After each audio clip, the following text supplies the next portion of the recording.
જરૂરી વાત કરવાના છે કે જેની આપણને માત્ર ન ખબર હોવાના લીધે આપણે એના બેનિફિટ્સને મિસ કરી છે. ટાટા, અદાણી, અંબાણી આવા બધા આરબીઆઈ કઈ મફતમાં રૂપિયા ન આપે. કોઈ પણ એવા બિઝનેસ કે જે 2 પેઢી 3 પેઢી 4 પેઢીથી ચાલતા લોનમાં સૌથી પહેલી એવી કઈ બાબત છે ધ્યાનમાં જ નથી હોતી.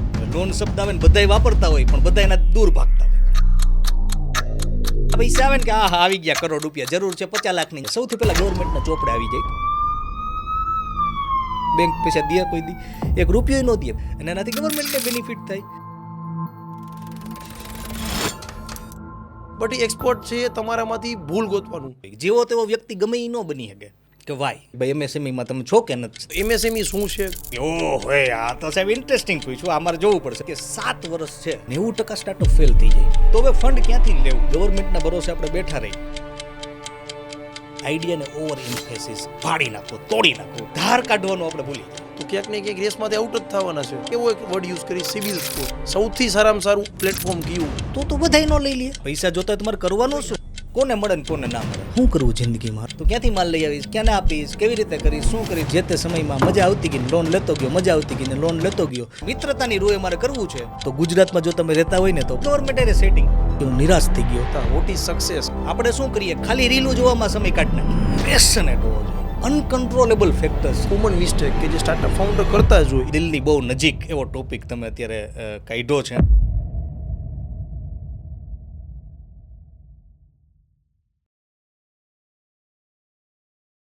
નમસ્કાર મિત્રો, આજના પોડકાસ્ટમાં આપણા જીવનની એકદમ જરૂરી વાત કરવાના છે.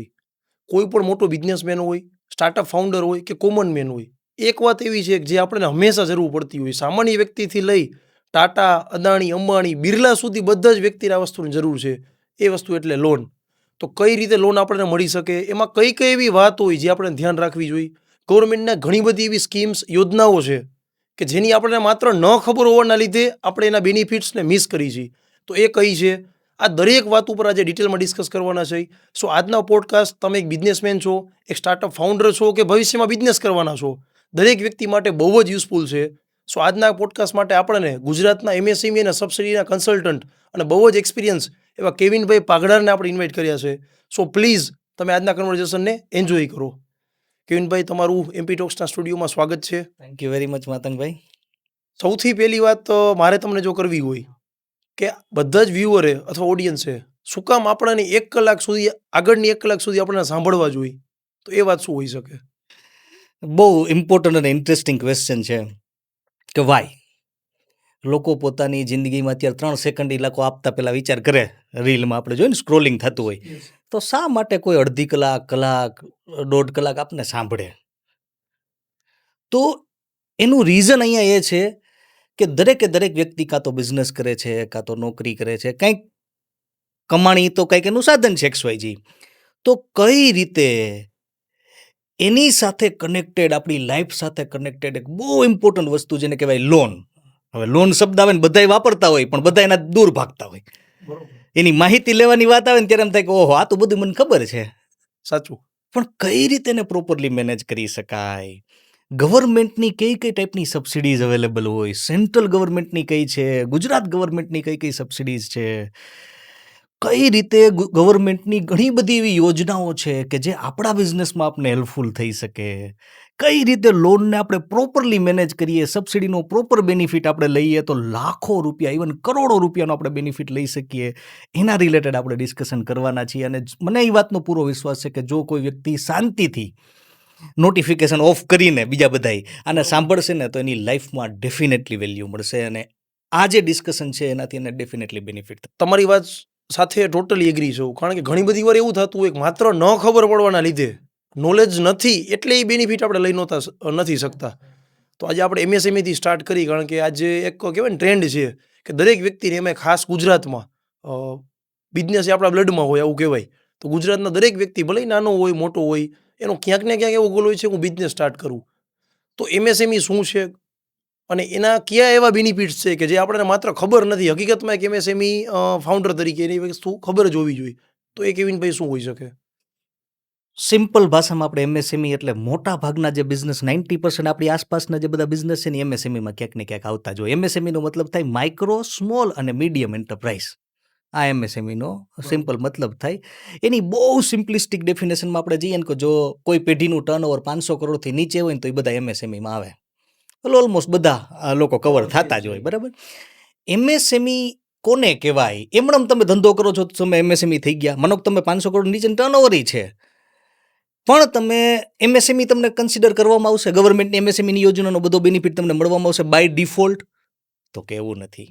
તમારે એક બહુ ઇમ્પોર્ટન્ટ સર્ટિફિકેટ કઢાવવું પડે ગવર્મેન્ટ પાસે. તો ગવર્મેન્ટના ચોપડે એવું બોલાય કે તમે એમએસએમઈ છો, તો એ સર્ટિફિકેટનું નામ છે ઉદ્યમ રજિસ્ટ્રેશન, ઉદ્યમ સર્ટિફિકેટ. ઉદ્યમ રજિસ્ટ્રેશનની સાઇટ ઉપર જઈને તમે ઉદ્યમ સર્ટિફિકેટ કઢાવી શકો. જેવું તમે કઢવો એટલે તમે એમએસએમઈ થઈ ગયા, અને પછી તમને એમએસએમઈ રિલેટેડ બધા બેનિફિટ્સ મળી શકે. એટલે જો કોઈ બિઝનેસમેન એવા હોય કે જે ઓલરેડી ધંધો કરે છે પણ એને એમએસએમઈ રિલેટેડ સર્ટિફિકેટ કઢાવ્યું નથી ઉદ્યમ, તો એને ડેફિનેટલી કરાવવું જોઈએ. એના ઘણા બધા બેનિફિટ્સ મળી શકે. અને ઇઝીલી સર્ટિફિકેટ નીકળી જાય. ઇઝીલી 10 મિનિટનું કામ છે, એમાં કાંઈ મોટી વસ્તુ નથી. બરોબર છે. તો હવે કોઈ મેજર એક કે બે એવા બેનિફિટ કે suppose you are MSME registered, તો એ બીજી કંપની કરતાં જે એમએસએમઈ રજિસ્ટર કંપની હોય એને મળતા હોય એવા કોઈ ભલે નાના હોય કોમન એક બે બેનિફિટ? મોટામાં મોટો બેનિફિટ ગવર્મેન્ટની કોઈ પણ યોજનાનો બેનિફિટ લેવો હોય ને તો સૌથી પહેલા તમને બેંક પૂછે અથવા ગવર્મેન્ટ પૂછે કે ભાઈ એમએસએમઈમાં તમે છો કે નથી. પહેલો બેનિફિટ બહુ સિમ્પલિસ્ટિક અને મોટામાં મોટો બેનિફિટ. બીજો બેનિફિટ એ કે માની લો કે તમે ગવર્મેન્ટ રિલેટેડ ટેન્ડર્સ તમારે કરવા, ગવર્મેન્ટ ઘણા બધા ટેન્ડર બહાર પાડતી હોય, તો ટેન્ડર તમારે ભરવા છે, તમારે એમએસએમઈ સર્ટિફિકેટ જરૂર પડે.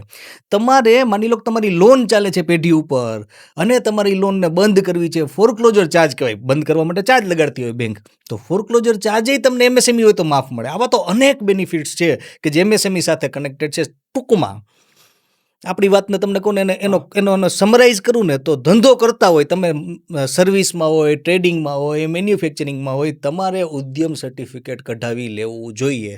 જ્યારે પછી આગ લાગે ત્યારે કૂવો ખોદવા જાય એના કરતાં પહેલેથી કઢાવેલું હોય તો ગમે ત્યારે એનો બેનિફિટ મળે. પરફેક્ટ, જોરદાર.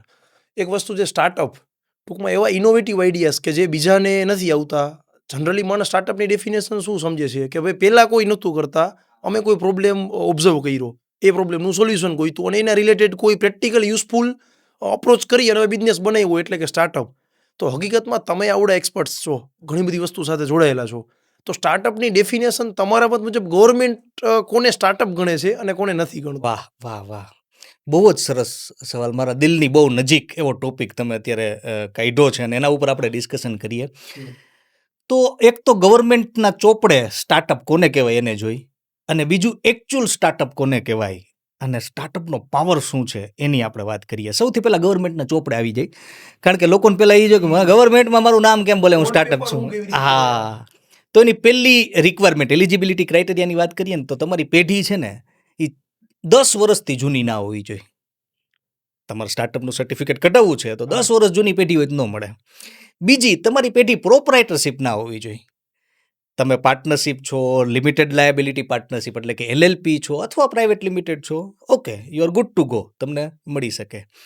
ત્રીજી વસ્તુ, તમારી પેઢીનું ટર્નઓવર 100 કરોડથી વધારે ના હોવું જોઈએ. ચોથી વસ્તુ, તમે કંઈક ઇનોવેટિવ આઈડિયા સાથે કનેક્ટેડ હોવા જોઈએ, કંઈક પ્રોબ્લેમ સોલ્વિંગ સાથે કનેક્ટેડ હોવા જોઈએ જેમાં સ્કેલેબિલિટી હોય. આ ચોથી વસ્તુ.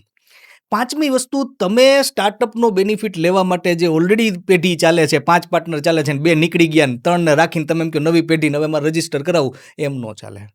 તમે તમારી પેઢીમાં સ્પ્લિટ કરી અને સ્ટાર્ટઅપનો બેનિફિટ લેવા જાઓ સ્ટાર્ટઅપ માટે તો એ એલિજિબલ નથી. આ 5 મેજર ક્રાઇટેરિયા છે. એમાંથી બહુ ઓછો એને ઉપયોગ કરતા હોય અથવા એને એટલું બધું ઇમ્પોર્ટન્સ ના હોય, એ ક્રાઇટેરિયા એ છે સ્કેલેબિલિટી. ઘણીવાર શું હોય કે ગવર્મેન્ટ એટલો સ્કેલે એમાં તમારે લખીને દેવાનું હોય શા માટે તમે સ્ટાર્ટઅપ છો. જ્યારે તમે અપ્લાય કરો ને ગવર્મેન્ટમાં તો ગવર્મેન્ટ એને જતું કરે કે ભાઈ કાંઈ વાંધો નહીં, હવે થોડું ઘણું એટલે સ્કેલેબલ મોડેલ નથી તો કાંઈ વાંધો નહીં, સ્ટાર્ટઅપ સર્ટિફિકેટ આપો. એટલે લાખો લોકો અત્યારે સ્ટાર્ટઅપ સર્ટિફિકેટ લે છે. એના બેનિફિટ ઘણા બધા. સ્ટાર્ટઅપ સર્ટિફિકેટ લેવું જોઈએ, એના બેનિફિટ ઘણા બધા છે. સબસિડીનો બેનિફિટ મળે, માનો કે આત્મનિર્ભર ગુજરાતની જેની આપણે વાત કરશું એ સ્કીમમાં 1% વ્યાજ સહાય એક્સ્ટ્રા મળે સ્ટાર્ટઅપ્સને. આ ઉપરાંત સ્ટાર્ટઅપને સ્ટાર્ટઅપ સીડ ફંડ મળે 20 લાખ રૂપિયાનું. એના સિવાય 50 લાખ રૂપિયાની બીજી લોન મળે કે જે રેપો રેટ જેટલી, જેનો rate of interest repo rate જેટલો જ હોય એટલે 4% થાય. 5 વર્ષ જેનો ટેન્યોર હોય અને 12 મહિનાનો મોરેટોરિયમ મળતો હોય એવી બહુ જોરદાર લોન મળે ડેટના ફોર્મમાં, કન્વર્ટેબલ ડિબેન્ચર્સના ફોર્મમાં સ્ટાર્ટઅપને મળી શકે. તો આ બધા બેનિફિટ છે. 3 વર્ષ સુધી તમને એ ઓપ્શન મળે કે 10 વર્ષમાંથી કોઈ પણ 3 વર્ષ તમે ચૂઝ કરો, ત્યાં તમારે જે પ્રોફિટ છે ને એને ઝીરો કન્સિડર કરો, ને એ પ્રમાણે તમારે ટેક્સ જ નહીં ભરવાનો. ઇન્કમ ટેક્સ પોઈન્ટ ઓફ વ્યૂથી હા, 3 વર્ષ તમને ટેક્સનો હોલિડે મળે. તો આ બધા બેનિફિટ છે. તો દરેકે દરેક વ્યક્તિ જે આ બધા ક્રાઇટેરિયા ફોલો કરતા હોય ને એને સ્ટાર્ટઅપ સર્ટિફિકેટ કઢાવી લેવું જોઈએ. તો આ એક ગવર્મેન્ટના ચોપડાની વાત થઈ ગઈ. હવે એકચ્યુઅલ વાત કરીએ કે ભાઈ સ્ટાર્ટઅપ કોને કહેવાય? સ્ટાર્ટઅપનો પાવર શું છે? સ્ટાર્ટઅપ તમને ક્યાં પહોંચાડી શકે? એ બહુ ઇમ્પોર્ટન્ટ વસ્તુ છે ને એના ઉપર ડિસ્કશન થવું જોઈએ. અને હું તમને કહું ને, નાના નાના કોઈ નેહડામાં રહેતો છોકરો પણ આવનારા સમયમાં તમે જોજો, 500 જણાની વસ્તી છે, નેહડામાં છોકરો રહે છે, બની શકે કે મલ્ટી બિલિયન ડોલરની બ્રાન્ડ ક્રિએટ કરે. આવી ઓપોર્ચ્યુનિટીના દરિયામાં અત્યારે આપણે જીવીએ છીએ. એ લેવલની ટેકનોલોજી આવી ગઈ છે, એ લેવલના અત્યારે રિસોર્સિસ છે. દુનિયા છે ને એક નાનકડું ગામડું થઈ ગયું છે. એ લેવલની અત્યારે ઓપોર્ચ્યુનિટી છે ને એ સ્ટાર્ટઅપથી તમને મળી શકે. સ્ટાર્ટઅપ શું કરે બધા લોકોને ખબર છે. સ્ટાર્ટઅપની દુનિયામાં આવે ને તો કોઈ પ્રોબ્લેમને સોલ્યુશન કરતી હોય, કંઈક તકલીફ છે, એ solution it is equal to startup. ઘણીવાર કોમ્પ્લેક્સ પ્રોસેસ છે એને કન્વિનિયન્ટ બનાવતી હોય, દેટ ઇઝ કોલ્ડ સ્ટાર્ટઅપ. ઘણીવાર એવી ગુપ્ત ડિમાન્ડ છે, જેને લેટન્ટ ડિમાન્ડ છે, જેને ખબર જ નથી. માને અમુક વસ્તુની જરૂર છે પણ મને જ નથી ખબર, પણ એ સ્ટાર્ટઅપના ફાઉન્ડરને ખબર છે કેવિનને આની જરૂર છે, જો એને આપવું તો મોજ પડી જાય. તો દેટ ઇઝ કોલ્ડ સ્ટાર્ટઅપ. જો એવો તમારી પાસે કંઈક આઈડિયા છે, એવું તમારી પાસે કંઈક ફાળું ઇનોવેશન છે, એવું કંઈક છે, તમને એમ લાગે કે ના કંઈક આ ગદનું જરૂર છે, આ તકલીફ છે, લોકોને આનું સોલ્યુશન કરીએ, તો સ્ટાર્ટઅપની દુનિયામાં તમારું સ્વાગત છે. બરોબર. અને સ્ટાર્ટઅપ તમને એ ઓપોર્ચ્યુનિટી આપી શકે કે તમે તમારા, હવે જોજો તકલીફ શું થાય કે તમારી પાસે આઈડિયા એવો ગામડામાં નેહડામાં રહેતો કોઈ છોકરો છે જે 10 ફેલ છે એક્ઝામ્પલ તરીકે, પણ એની પાસે કંઈક આઈડિયા છે, તો હવે એને અમલી જામાઈ પહેરાવો પડે ને કે ભાઈ હવે આઈડિયા છે તો ખાલી આઈડિયાથી કાંઈ નથી, આઈડિયા 1% છે. એને પ્રેક્ટિકલ કઈ રીતે એપ્લાય કરવું? હવે માની લો કે તમને હું એક્ઝામ્પલ વાત કરું કે ભાઈ સ્વિગી જોમોટો છો, બધાને ખબર પડી ગઈ આઈડિયા છે, હાલો હવે કાલ સવાર કોઈ બ્રાન્ડ બનાવે બની જાય? નો બની જાય. તો એના માટેનું એક્ઝિક્યુશન જરૂરી છે. એના માટે એક્ઝિક્યુશન થઈ ગયું પછી એને રિકરિંગ વેમાં ઓટોમેટેડ મોડલ બની શકે, એ મોડેલ સ્કેલેબલ બની શકે, એ જરૂરી છે. તો એ કોણ શીખડાવે? તો આજથી 10 વર્ષ પહેલાં એ પોસિબલ નહોતું ઇન્ડિયામાં.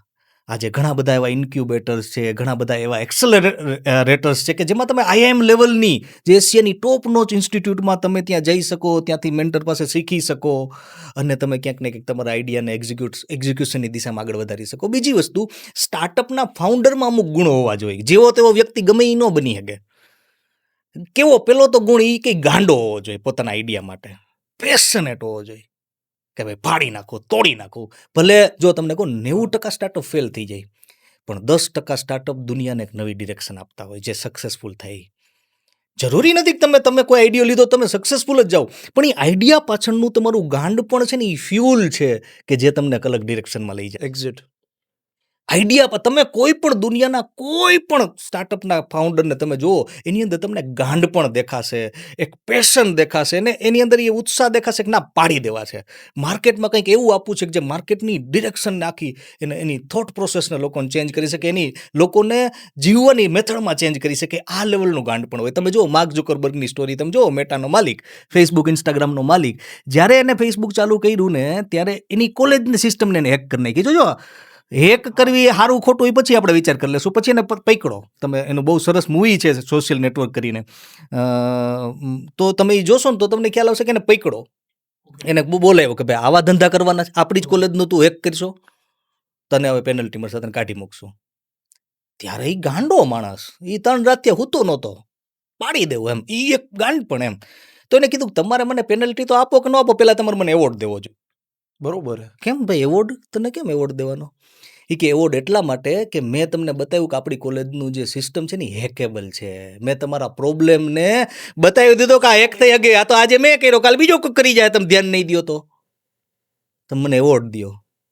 ઓલા નોટિસ તો કર્યું, કાઢી મૂક્યો, એ સેકન્ડરી વસ્તુ થઈ ગઈ, પણ આ ગાંડ પણ જરૂરી છે. અને તમે જોશો આવનારા સમયમાં બધા લોકો, ઘણા લોકો વાતો કરતા હોય કે ભાઈ ગ્લોબલ લેવલના સ્ટાર્ટઅપ ઇન્ડિયામાંથી હજી જનરેટ નથી થતા. બધા આપણે જો મોબાઈલની એપ્લિકેશન તમે જોયો 10માંથી 8 US બેઝડ હોય, પણ હું તમને કહું ને આવનારા 10 વર્ષ તમે જુઓ, આ ઇન્ડિયાના છે, કારણ કે આપણી પાસે જે પ્રોબ્લેમ છે ને, આપણા જેટલા પ્રોબ્લેમ તો ક્યાંય નહીં હોય ને એમ. અને આપણા પાસે લોકોનું જે ગાંડપણ આપણી પાસે, જેમ ગુજરાતીની વાત કરીએ, ગુજરાતી જેટલું ગાંડપણ તો બીજે ક્યાં હોય. શક્ય જ નથી, તો આપણા બ્લડમાં છે ટૂંકમાં. પણ ખાલી એક ડિરેક્શનની જરૂર છે. જો રાઈટ ડિરેક્શન મળે ને તો બહુ. અને બીજી વસ્તુ, ફંડ મોટો પ્રોબ્લેમ નથી આવનારા સમયમાં. કોઈ એમ કહેતું હોય કે ભાઈ હું તો નેહડામાં છું અથવા નાના ગામડામાં છું, મેટ્રો સેન્ટરમાં નથી, હું ટાયર 2 ટાયર 3 સિટીમાં છું, મને કોણ પૈસા આપશે? જો તમારી પાસે સારો આઈડિયા હોય, જો તમારી પાસે ગાંડપણ છે, અને જો તમે રાઈટ વેમાં તમારો આઈડિયાને પિચ કરી શકો ને, તો પૈસા તમને મળી જાય. માર્ક માય વર્ડ, તમને પૈસા મળી જશે.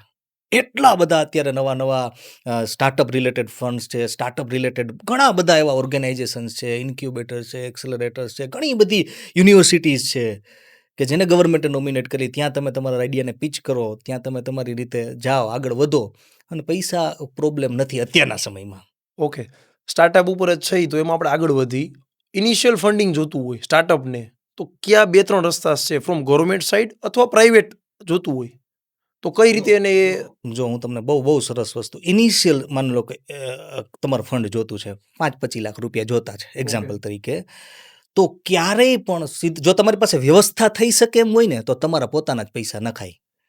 કારણ કે ઇક્વિટી ડાયલ્યુટ મોટા પાયે સીધી કરવી પડે.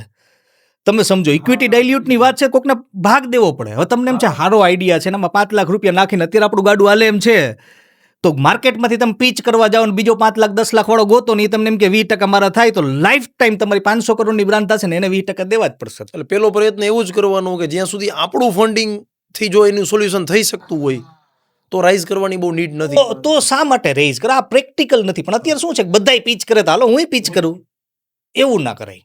સ્ટાર્ટિંગ તમે તમારું ગાડું તમારા રીતે થોડુંક હાકો, તમને ખબર પડે, નવો એક્સપેરિમેન્ટ થાય, થોડા ઘણા તમારા પૈસા ઇન્વોલ્વ હોય ને, તો તમે વધારે સિરિયસ હોય. આ એક બહુ ઇમ્પોર્ટન્ટ વસ્તુ છે. ગામના પૈસા આવે ને કે હા આવી ગયા કરોડ રૂપિયા, જરૂર છે 50 લાખની, જ આવી ગયા કરોડ, તો એ વેડફાવાની પોસિબિલિટી રહે. બરાબર? તો તમે થોડું ઘણું તમારા પૈસા નાખેલા જોજો. આ તમે જોજો, શેર માર્કેટમાં લોકો છે ને પોઈન્ટ્સથી રમતા હોય ને તો જીતે, જેવા પોતાના પૈસા નાખીને રમે ને એટલે હારવા માંડે. કેમ? કારણ કે અંદર ફિયર અને ગ્રીડ આવી જાય.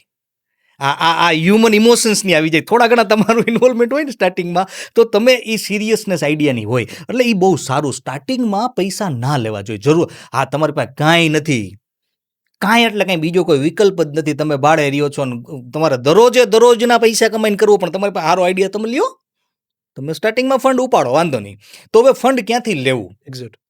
પહેલાં તો ગવર્મેન્ટની મેં તમને કીધું સ્ટાર્ટઅપ સીડ ફંડ કરીને છે, કે જેમાં 20 લાખ રૂપિયા ગવર્મેન્ટ ગ્રાન્ટ જ આપી દે.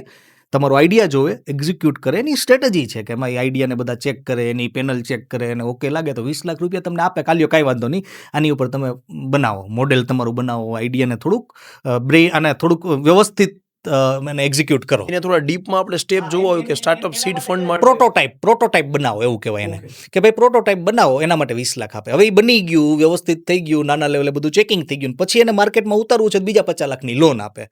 એ 4-5% લોન હોય, બહુ સસ્તી હોય, 12 મહિનાનું મોરેટોરિયમ, 12 મહિના કાંઈ હપ્તા નહીં ભરવાનું, બહુ સારી વસ્તુ છે. તો આ ગવર્મેન્ટ આપે તો આ કરાય. ઓકે. પણ ઘણી વાર કેવું થાય, ગવર્મેન્ટના ભરોસે આપણે બેઠા રહી. હવે ગવર્મેન્ટ તો 6 મહિના થાય ને વર્ષ દિવસે થાય, કંઈ જરૂરી નથી તમે અપ્લાય કર્યા બીજે દિવસે ગવર્મેન્ટ પૈસા લઈને આવી જાય, એવું તો જરૂરી નથી. બરોબર છે. બરાબર? અને બધા સ્ટાર્ટઅપને બધા 20-20 લાખ રૂપિયા આપવા માંડે તો પોસિબલ ન થાય, પ્રેક્ટિકલ નથી.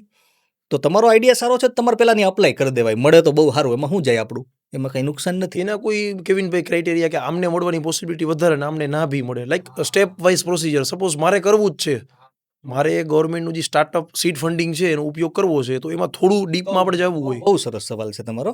કોને મળે ને કોને ના મળે? હવે માની લો કે કોઈ વ્યક્તિ એવું છે કે જેને ચાકા બનાવવાનો ધંધો ચાલુ કર્યો, એક્ઝામ્પલ કિચન વેરનો ચાલુ કર્યો, અને સ્ટાર્ટઅપમાં પોતાની બ્રાન્ડને રજીસ્ટર કરાવી નાખીને એમ કીધું મારે 20 લાખ જોતા છે, ન મળે. કેમ? કારણ કે એમાં ચાકા બનાવવામાં તમે શું ઇનોવેટિવ કામ કર્યું, એમાં શું સ્કેલેબલ કામ કર્યું?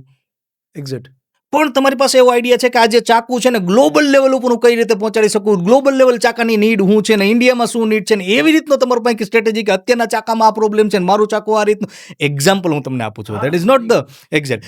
એવો કંઈક આઈડિયા છે કે જેમાં તમે ટેકનોલોજી ઇન્વોલ્વ કરશો, કે જેને કારણે આઈડિયા સ્કેલેબલ થશે, તો એમાં સ્ટાર્ટઅપમાં ફંડ મળે તમને. હવે કોઈ દુઃખી થતા ભાઈ ગવર્મેન્ટ વાતો કરે, યાર નથી પૈસા આપતા, મેં એમાં અપ્લાય કર્યું, ક્યાં ન મળે ભાઈ, બધાને ન મળે. તમારા આઈડિયામાં તો પહેલાં એવો દમ હોવો જોઈએ કે જેમાં જે એક્ઝિક્યુટેબલ હોય અને જે સ્કેલેબલ હોય. તો આ પહેલી અને બહુ ઇમ્પોર્ટન્ટ વસ્તુ છે. હવે તમે અપ્લાય કર્યું ને પછી એની કમિટી જોવે, તમારા આઈડિયાને એનાલિસિસ કરે, ખરેખર આ કેવો છે વ્યવસ્થિત, પછી તમારી સાથે ડિસ્કશન કરે, એના કમિટી મેમ્બર ડિસ્કશન કરે, એની મલ્ટિપલ રાઉન્ડ્સ હોય, અને પછી અલ્ટિમેટલી ડિસાઇડ થાય કે તમને દેવા તો દે. અને એ સ્ટેપ બાય સ્ટેપ હોય, કે એવું નહીં સીધે પૈસા દઈ દે, 70 લાખ રૂપિયા દઈ દે, એવું નહીં. જેમ જેમ તમે ડેવલપ થતા જાવ એ પ્રમાણે તમને આપતા જાય. 20 લાખની તો ગ્રાન્ટ જ હોય, એમાં પછી પાછા જ નહીં દેવાના, એ તમારા જ રૂપિયા. અને 50 લાખ રૂપિયા લોન પેટે આપે ને એનો મોટો ફાયદો શું થાય કે ઇક્વિટીનું આપવી પડે. હવે માની લો કોઈ બીજો સ્ટાર્ટઅપ વાળો જે ફાઉન્ડર છે, ઇન્વેસ્ટર, એ તમને 70 લાખ રૂપિયા આપે તો માગે કે 20-25% માગી લે સ્ટાર્ટિંગમાં, તો 30% 40% માગી લે, સમજો તમે. તો લાઈફ ટાઈમ તમારે દેવા, તો એની જગ્યાએ આ સારી વસ્તુ છે. હવે આગળ જતા માની લો કે સ્ટાર્ટિંગ એ તમારે થઈ ગયું, થોડુંક વ્યવસ્થિત એક્ઝિક્યુટ થઈ ગયું, હવે તમારે એને બ્લાસ્ટ કરવો છે, મોટા લેવલાને ફેલાવી છે, તો તમે પછી સ્ટાર્ટઅપના જે ઇન્ક્યુબેટર્સ ને એક્સેલરેટર દ્વારા તમે એના જે ઇન્વેસ્ટર હોય, જેને આપણે વેન્ચર કેપિટલ, અલગ અલગ એમાં મલ્ટિપલ ફંડ છે, સ્ટાર્ટિંગમાં ઇન્વેસ્ટ કરતા હોય, વચ્ચે ઇન્વેસ્ટ કરતા હોય, આઈપીઓ લેવલમાં આવતા હોય ને એક્ઝિટ પહેલાં ઇન્વેસ્ટ કરતા હોય, એમાં મલ્ટિપલ ફંડ છે. તો એમાં તમે આગળ તમે જેવી રિક્વાયરમેન્ટ છે એ પ્રમાણે તમે રજીસ્ટર કરાવી શકો. બરોબર છે. આપણે એમએસએમઈ અને સ્ટાર્ટઅપ ઉપર ડિસ્કસ અત્યારે જનરલી કરી છીએ. એક ગવર્મેન્ટનું પોર્ટલ છે માય એમએસએમઈ. એ પોર્ટલ શું છે અને ગવર્મેન્ટનો શું એક આઈડિયોલોજી હતું એ લોન્ચ કરવા પાછળનું? હવે ગવર્મેન્ટની ઘણી બધી સ્કીમો હોય, ગવર્મેન્ટના ઘણા બધા સર્ટિફિકેશન્સ હોય, ઘણી બધી વસ્તુઓ હોય, બધા લોકો ગોતીને ક્યાં ગોતવું. હવે આ કન્ફ્યુઝન રહેતી કે ભાઈ બધું ઉદ્યમ રજિસ્ટ્રેશન કઢાવવું છે, તો હવે ઉદ્યમ રજિસ્ટ્રેશન અહીંયા નીકળે, એમએસએમઈની બીજી યોજના અહીંયા છે, એજ્યુકેશનમાં અહીંયા યોજના છે, ગુજરાત સરકારની એમએસએમઈની. આ તો એક જ જગ્યાએ બધા વસ્તુ તમને મળી શકે ને. એ પ્લેટફોર્મનું નામ છે માય એમએસએમઈ પ્લેટફોર્મ, કે ત્યાં તમે જાઓ ને એટલે બધું યોજનાઓ દેખાય, ક્યાંથી અપ્લાય કરવું, બધું એક જ જગ્યાએ દેખાય. એટલે બહુ સારી વસ્તુ છે કે ત્યાં જઈ અને એમએસએમઈ હોલ્ડર બધું એના માટે શું મળી શકે ને એ બધું ચેક કરી શકે, અને અલ્ટિમેટલી એને બેનિફિટ. એટલે કે એમએસએમઈ ને સ્ટાર્ટઅપ ફાઉન્ડર તરીકે આ વેબસાઇટ વિઝિટ કરવી જ જોઈએ, જેનાથી વધારે થોડું એને ડીપમાં. હવે જો આ કેવી વસ્તુ છે ખબર છે, કાં તો તમે આ ઓલો સ્ટોરી જેવું છે, તમે કદાચ બહુ ઇન્ટરેસ્ટિંગ સ્ટોરી નાનો હતો ને ત્યારે મેં સાંભળી હતી કે એક કઠિયારો હોય ને જંગલમાં જતો હોય, લાકડા કાપતો હોય, બધો એક્સપર્ટ હોય. હવે નવો કોઈક કઠિયારો આવે, નવો છોકરા જેવો હતો, અને આની પાસે એક્સપિરિયન્સ 15-17 વર્ષ લાકડા કાપવાનો એક્સપિરિયન્સ, અને આ છોકરો આવે ને તો સ્ટાર્ટિંગમાં તો એના પેરેલલ થાય, પછી ધીમે ધીમે વધારે લાકડા કાપવા માંડે એમ. તો ઓલાને એમ થાય મારી પાસે આવી એક્સપર્ટીઝ, આટલું બધું નોલેજ ને આ મારા કરતાં કેમ વધારે લાકડા કાપવા માંડ્યો એમ. તો પછી ઓલો ભાઈને એને પૂછે કે ભાઈ તું શું એવું કરશો કે તું આટલા સારા, મારા કરતાં તો એટલો એક્સપર્ટી નથી, તું કરશો હું? તો કે હું છે ને દરરોજ સાંજે આવીને કુવાડાને ધાર કાઢું છું. બરોબર. તો એમએસએમઈ બિઝનેસમેન તરીકે આપણે આપણા કામમાં એટલા બધા બીજી થઈ જાય, આપણે સવાર ઉઠીને કારખાને જવાનું, સાંજે આવીને હોઈ જવાનું, બસ આખો દી કામ કરવાનું, ધાર કાઢવાનું આપણે ભૂલી જાય, માર્કેટ કઈ દિશામાં હાલે છે ભૂલી જાય, ગવર્મેન્ટના શું બેનિફિટ છે ભૂલી જાય, દુનિયા કઈ દિશામાં જાય છે ભૂલી જાય. આપણો જો તમને કહું ને, અત્યારના સમયમાં બહુ ઇન્ટરેસ્ટિંગ આર્ટિકલ વાંચતો હતો કે 7 વર્ષ છે કોઈ પણ બિઝનેસ. અત્યારના પહેલાના સમયમાં જે 30 વર્ષનો ગાળો હતો, કોઈ એક બિઝનેસ બ્રાન્ડ બિલ્ડ થાય ને 15 વર્ષે ટોપ ઉપર પહોંચે ને પછી 15 વર્ષ સુધી રહે ને પછી બ્રાન્ડ પૂરી થઈ જાય. એવી તો ગ્લોબલ લેવલની ઘણી બધી બ્રાન્ડ, માનો કે ફોર્ચ્યુન 500 કંપની 1970માં હતી ને એમાંથી 90% કંપની અત્યારે એક્ઝિસ્ટ જ નથી કરતી. એ બિઝનેસ મોડલ જ પતી ગયા. Can you imagine? તો એ ગાળો હવે 7 વર્ષનો થઈ ગયો. 3.5 વર્ષ સુધી એક બ્રાન્ડ ઉપર આવે ને 7 વર્ષ પછી તો એ મોડેલ જ એક્ઝિસ્ટ નથી કરતું. તો આપણે એવો ફાકો હોય કે આપણે તો શું થાય, આપણે તો બધું સારું વ્યવસ્થિત જ. બટ આપણી સ્પીડને મેચ નહીં કરી શકતા. જી પહેલા 20 વર્ષ એક્સપાયર થતું જે મોડલ થતું, એ અત્યારે 7 વર્ષ 7 વર્ષમાં તો પૂરું થઈ જાય. તમારે નવું ગોતવાનું છે, અથવા તમારા બિઝનેસમાં એવું કંઈક નવું ઇનપુટ આપવાનું જેને કારણે તમે લોકો માટે જેને કહે ને પ્રાસંગિક રહી શકો દુનિયા માટે. એક્ઝેક્ટ. તો એનો મતલબ એવું થયું કે R&D તો કન્ટિન્યુઅસ ચાલુ જ રાખવું પડશે, નકર એક ટાઈમે એક્સપાયર થઈ જશે આપણે. એક્સપાયર થઈ જાય પછી ખબર પડે કે હવે તો છોકરા જોશે, પછી આવા સ્ટેટમેન્ટ આપતા. હવે આજે જે બિઝનેસમેનની કંપની ટોપ ઉપર છે સપોઝ, એ લોકો બીજું R&D ને ચૂકશે, મતલબ ફ્યુચર પ્રિડિક્શન કરતા કે આજે મારી પ્રોડક્ટ ભવિષ્યમાં આ રીતે મૂવ થશે, તો ક્યાંક ને ક્યાંક રેસમાંથી આઉટ જ થવાના છે. આઉટ થઈ જાય. હવે તમને હું વાત કરું ને કે એક્ઝામ્પલ તરીકે ગ્લોબલ લેવલની મોટી જે ટોપનો જ બ્રાન્ડ છે ને, આની ઉપર બહુ ફોકસ કરે. ખબર છે 1970 વાળાનું શું થયું, એટલે એ લોકો શું કરે, પોતાના કોમ્પિટિટર્સ છે ને એને કોલાબરેટ કરી લે, કાં તો એને ખરીદી લે. તમે આ બહુ ઇન્ટરેસ્ટિંગ હાઈ ઉપરની ઓલી કોર્પોરેટ લેવલની વાત કરું કે જે શું તમે એને એ ફિનોમિનાને સમજો ને તમને બહુ ઇન્ટરેસ્ટિંગ વસ્તુ. જ્યારે ગૂગલે યુટ્યુબને ખરીદ્યું ને ત્યારે ગાંડા કહેતા હતા કે ભાઈ ગૂગલે યુટ્યુબને શું કરો ખરીદવું જોઈએ. એ તો ધારે તો પોતાનું પ્લેટફોર્મનો ગૂગલ છે ભાઈ, અને આવડા રૂપિયામાં ગાંડાને જેમ ખરીદાય. અત્યારે ગૂગલ યુટ્યુબની દરરોજની ઇન્કમ જેટલામાં ખરીદું હતું ને એટલું એને કમાઈને આપે છે ગૂગલને. યુટ્યુબની ઇન્કમ પર ડેની, કે જે ટોટલ જેમાં જેટલી વેલ્યુ એને લીધું હતું એટલી વેલ્યુ ને પર ડે મળે છે, પર ડે કમાઈને આપે. કે નહીં ઇમેજિન. જ્યારે ઇન્સ્ટાગ્રામ મેં લીધું હતું ને ફેસબુકે, ત્યારે બધા ગાંડા કહેતા હતા કે ભાઈ આ માર ગાંડો થઈ ગયો છે. ઇન્સ્ટાગ્રામ જેવું પ્લેટફોર્મ તો બની શકે ને. અત્યારે દરરોજની ઇન્સ્ટાગ્રામની ઇન્કમ ઇવન ઇન્સ્ટાગ્રામ ફેસબુક કરતાં આગળ વધી ગયું. તો બે રસ્તા છે, કાં તો તમે તમારા કોમ્પિટિટર તરીકે જુઓ, બીજી વસ્તુ કાં તો એને કોલાબરેટિવ પાર્ટનર તરીકે જુઓ. પણ એ ક્યારે બધું જોઈ શકશો જ્યારે માર્કેટમાં તમે આ ઉપર ખોલીને જો શકો, ઓહો આ દુનિયા ક્યાં જાય, બાકી આમ ને આમ જ હાઈલા ગયા ઘોડાને ડાબલાની એટલે રાખીને તો શું ખબર પડવાની હાલો કયો. એટલા માટે અવેરનેસ અને ફાઇનાન્શિયલ લિટરસીને તમે ઇગ્નોર ના કરી શકો. જે કદાચ આજે બધા બિઝનેસમેન મોટી મિસ્ટેક કરે છે, રૂટીન એક્ટિવિટી, ટૂંકમાં એનું જે દરરોજનું કામ છે ને બસ એમાં ને એમાં પડી. કોણે ધાર્યું હોય કે નોકિયા ફેંકાઈ જાય? તમે ઇમેજિન તો કરો, આપણે જ્યારે મોબાઈલની જિંદગી ચાલુ કરી આખી દુનિયાએ નોકિયા. કેમેરાની દુનિયામાં કોડાક જે એક ટાઈમે ફિલ્મ લેવા હતા, હજી પેલી કેમેરા ફિલ્મ, આજે નથી. એટલે કેવું છે કે તમને કહો ને, બીજી વસ્તુ જ્યારે તમને ખબર પડે અને પછી તમે એના ઉપર ખબર નથી પડતી ને કાંઈ ન કરો તો એ ક્ષમ્ય અપરાધ છે. હા, ખબર નથી ને થઈ ગયું. ખબર નથી ને થઈ ગયું, બરાબર. પણ જો તમને ખબર પડે કે આ દુનિયા આ રીતે આગળ વધે છે ને તમે એના માટે કાંઈ ન કરો ને તો એ અક્ષમ્ય અપરાધ. બરોબર છે. ગવર્મેન્ટ એક જેમ પોર્ટલ છે, તો એ જેમ પોર્ટલ નો ગવર્મેન્ટનો આઈડિયોલોજી શું હતી ચાલુ કરવા પાછળ, અને સ્ટાર્ટઅપને કઈ રીતે હેલ્પફુલ અત્યારે થઈ શકે એ પોર્ટલ? બહુ સરસ પ્લેટફોર્મ છે ગવર્મેન્ટનું જેમ પોર્ટલ છે ને. પહેલાના સમયમાં ટેન્ડર આવતા ને એટલે એવું થતું કે હગાવાલાની ટેન્ડર બટાઈ જાય. આ એક મોટી તકલીફ થતી. ગવર્મેન્ટ લેવલે કાંઈ પણ ટેન્ડર આવે, ફોર એક્ઝામ્પલ કે ભાઈ માનો કે 10 લાખ કોમ્પ્યુટરની જરૂર પડી ગવર્મેન્ટ ઓફિસીસમાં, એટલે જે ઉપર લેવલના સાહેબ હોય ને એના હગાવાલાની ટેન્ડર પાસ થઈ જાય. આવા બધા બહુ પ્રોબ્લેમ આવતા કરપ્શન લેવલમાં, બધા લેવલમાં. હવે ગવર્મેન્ટ તો એટલી બધી વસ્તુઓ પ્રોક્યોર કરતી હોય, એટલી બધી વસ્તુઓ કરતી હોય ને, હજારો ટેન્ડર્સ એને આવતા હોય. તો ગવર્મેન્ટે કીધું કે કેમ આ વસ્તુને આપણે સ્ટ્રીમલાઇન ના કરીએ, કેમ દરેક વ્યક્તિની ઓપોર્ચ્યુનિટી ના આપીએ કે જો એ ચાહે તો ગવર્મેન્ટ ટેન્ડરમાં બહુ ઇઝીલી પાર્ટ લઈ શકે અને એનાથી ગવર્મેન્ટને બેનિફિટ થાય અને વચેટિયાની જે ભૂમિકા હોય પૂરી થઈ જાય. તો આ ઇન્ટેન્શનથી જેમ પોર્ટલ આવ્યું. અને હું કહું ને, જે પણ મેન્યુફેક્ચરિંગ સાથે કનેક્ટેડ છે ને એને બધાએ જેમ પોર્ટલ વિઝિટ કરવું જોઈએ ને એની ઉપર થોડુંક રિસર્ચ કરવું જોઈએ, ખરેખર આ પ્લેટફોર્મ શું છે. પણ કેટલી વાર એવું થતું, એ વસ્તુ બની જતી હોય, પેલું એક હાસ્યમાં એવું કહેવાય કે નિયમ બને છે તોડવા માટે. કોઈ પણ નિયમ ઇન્ડિયામાં બને છે ને આ બહુ આપણી રોંગ માનસિકતા છે, બટ ધીસ ઇઝ રિયાલિટી.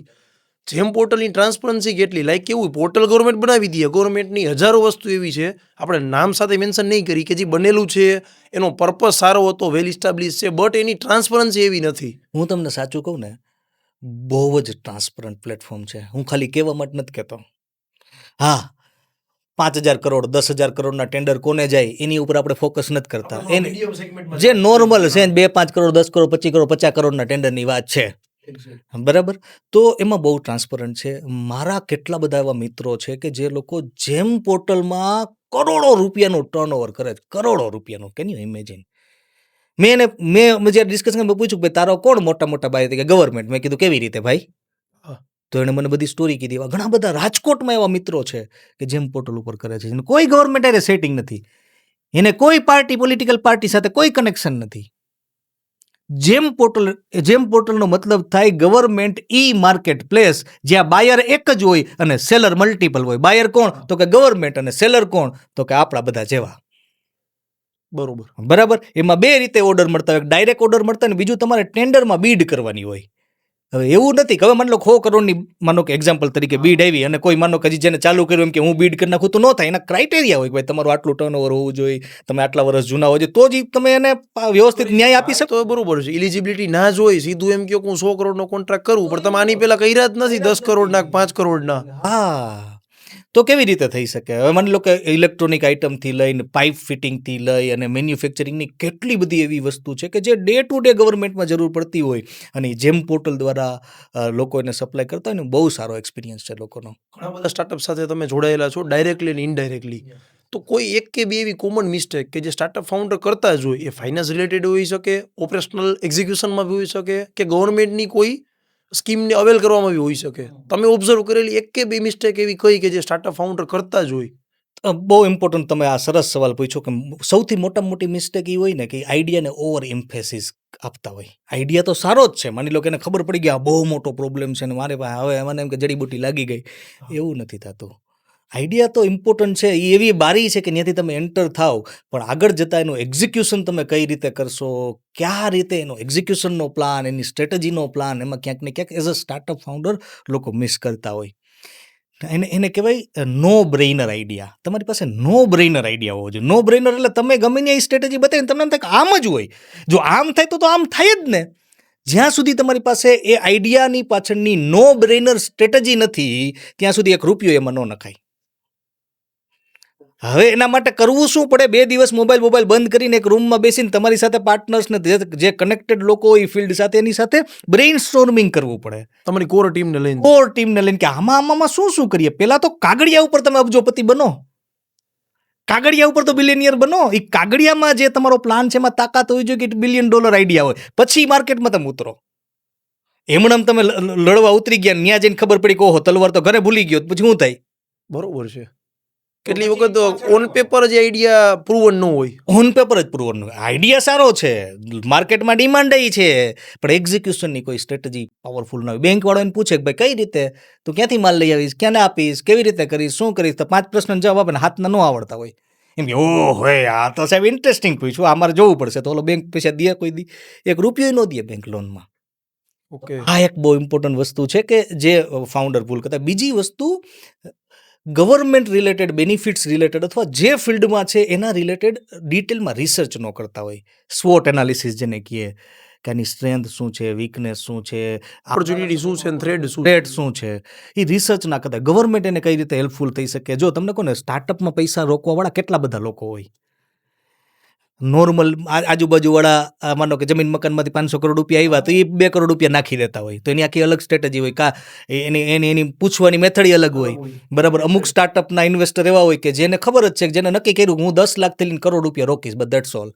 અમુક લોકો હોય કરોડથી 10 કરોડ રોકતા હોય, અમુક લોકો 10 કરોડથી 100 કરોડ રોકતા હોય, અમુક લોકો 100 કરોડ પ્લસ જ રોકે ગમે એ બ્રાન્ડમાં, નહીંતર આપે જ નહીં એક રૂપિયો.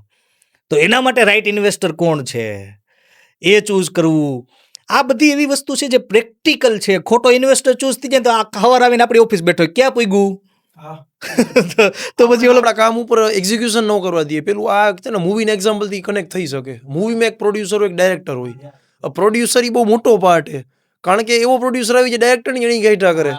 આપણે સાવ ગુજરાતી ભાષામાં કે આમ ફ્રેમ ના આમ. તું પ્રોડ્યુસર છો, તું માત્ર પૈસા લગાડ, ડાયરેક્ટરને એનું સ્કિલ તો બતાવવા દે.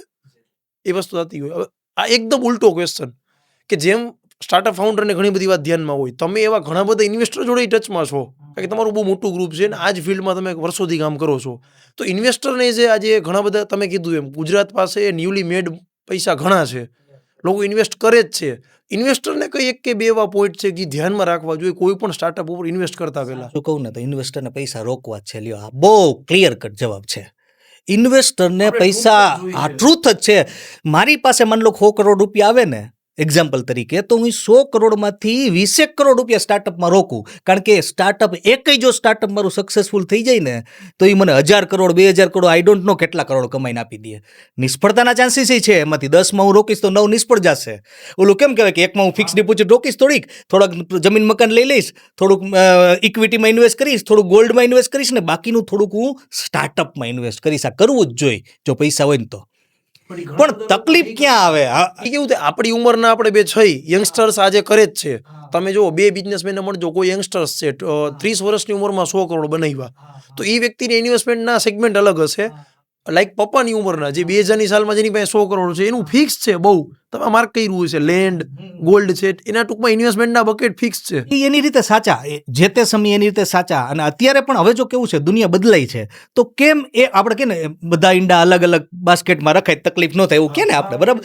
તો એકાદું ઈંડું તમે સ્ટાર્ટઅપમાં ઇન્વેસ્ટ કરીને, તો જો તમે મૂવી સ્ટાર તમે જુઓ, બધા ટોપનો બોલિવૂડના કેટલા બધા મૂવી સ્ટારની પોતાની સ્ટાર્ટઅપની બ્રાન્ડ છે ને કરોડો રૂપિયા જે મૂવીમાં જ કમાય એના કરતાં અનેક ગણા રૂપિયા એ સ્ટાર્ટઅપમાંથી કમાણા છે, બરાબર? તો રોકે છે. એટલે હવેની દુનિયામાં જો તમારી પાસે સારા રૂપિયા હોય તો થોડોક 10% ભાગ તમે સ્ટાર્ટઅપમાં રોકવો જોઈએ. અત્યારે લોકોની અન્ડરસ્ટેન્ડિંગ એ દિશામાં છે ને, લોકોને રોકવાય છે, બરાબર? કેટલા લોકો અમને કહેતા હોય સારું હોય તો બતાવો, પણ તકલીફ ક્યાં થાય? કોનામાં રોકવા? આઈડિયા વાળા ઢગલા મળે. તમે કહો આઈડિયા લઈ આવો તો પીચ સાંભળી તમે થાકી જાય એટલી પીચ મળે. પણ એક્ઝિક્યુશનની જે વાત કરો, મેં તમને એક્ઝિક્યુશનની સ્ટ્રેટેજીની વાત કરીએ આપણે, બરાબર? ગવર્મેન્ટના ડોક્યુમેન્ટેશનની વાત કરીએ, બરાબર? માની લો કે ઇન્કમ ટેક્સ રિટર્ન એના ચેક કરીએ, બરાબર? એના ફાઇનાન્શિયલ્સ ચેક કરીએ, એટલે તમારું પ્રેક્ટિકલ અલગ સિચ્યુએશન દેખાતી હોય, કાગળિયા ઉપર અલગ દેખાતી હોય, બરાબર? તો આ ડોક્યુમેન્ટેશન લેવલમાં શું કરવું જોઈએ, આ બધી વસ્તુ બેઝિક છે, પણ ક્યાંક ને ક્યાંક લોકો છે ને ઇગ્નોર કરતા હોય. એટલે એના તો તમારા મત મુજબ એક બિઝનેસમેન અથવા સ્ટાર્ટઅપ ફાઉન્ડરે સૌથી વધારે માર્કેટ જોડે અપડેટ રહેવા માટે કે યુએસમાં શું થાય છે, અમેરિકા, મને કઈ રીતે હેલ્પફુલ થયું, ટ્રેડ ડીલ, સૌથી સારામાં સારું પ્લેટફોર્મ કયું એક ન્યૂઝ બિઝનેસ ન્યૂઝમાં અપડેટ રહેવા માટેનું? હું તમને કહું ને કે પહેલાં શું કરાય કે માની લો કે તમે એક ડિરેક્શન સેટ કરી કે ભાઈ મારે આ ડિરેક્શનમાં મારા સ્ટાર્ટઅપને લઈ જવું છે. એક્ઝામ્પલ તરીકે કોઈ માની લો કે ધોબી છે, ધોબીનો માનો કે એમ છે કે ભાઈ ખરેખર બધું એના ફાધરથી ક્લોથ વોશિંગનું કામ કરે છે. હવે એને એમ થયું કે મારે ગ્લોબલ ધોબી બનવું છે, બરાબર. તો મારે ગ્લોબલ માની લો કે ક્લોથ વોશિંગ માટે મારે મારી બ્રાન્ડને બિલ્ડ કરવી હોય તો હું શું કરી શકું? તો એને એક આઈડિયા મળ્યો કે આ આટલા એના કંઈક બ્રેઇનસ્ટોર્મ કરે એટલે એને ખબર પડી જાય કે લોકોને આ પ્રોબ્લેમ છે અને આનું સોલ્યુશન છે. પછી એને જોવાનું કે મારા આ પર્ટિક્યુલર આઈડિયાને સપોર્ટ કરી શકે એવું મને કન્ટેન્ટ ક્યાંથી મળી શકે. બધા માટે બધી ચેનલ જરૂર, કારણ કે કરોડો ચેનલ છે, બરાબર. તો એ અમુક મેનેજમેન્ટ રિલેટેડ ચેનલ કરી શકે, અમુક ગ્લોબલ વોશિંગ રિલેટેડ અમુક ચેનલ હોવાની જ કે જેમાં એના રિલેટેડ ઇન્ફોર્મેશન આપતા હોય, એના રિલેટેડ ચેનલનું લિસ્ટ બનાવી શકે. અને પછી એના વિડીયો જોવા મળે ને પછી અલ્ગોરિધમ જ પછી એને એ ટાઈપના વિડીયો બતાવવા મળે. અલ્ગોરિધમ બહુ બુદ્ધિશાળી છે, બરાબર. એટલે એક એ વસ્તુ થઈ ગઈ. બીજી વસ્તુ મેં તમને કીધું ને, સ્ટાર્ટઅપ રિલેટેડ જે ગ્લોબલ સારી ચેનલ છે અથવા એના જે સારા મેન્ટર્સ છે એના વિડીયોઝ, એની ઇન્ફોર્મેશન તમે લોકો, કારણ કે ગ્લોબલ લેવલની વાત છે.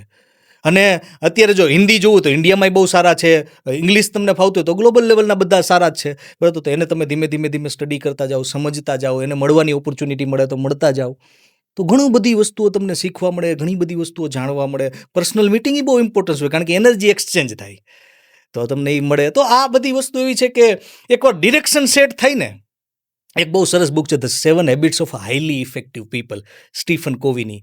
મેં ઘણા વર્ષો પહેલાં વાંચી હતી. મને એક બહુ ઇન્ટરેસ્ટિંગ ઇન્સિડન્ટ યાદ આવ્યો મને એનો. Yes please share. હા, તો એમાં એ શું કે લીડર અને મેનેજરમાં ડિફરન્સ શું?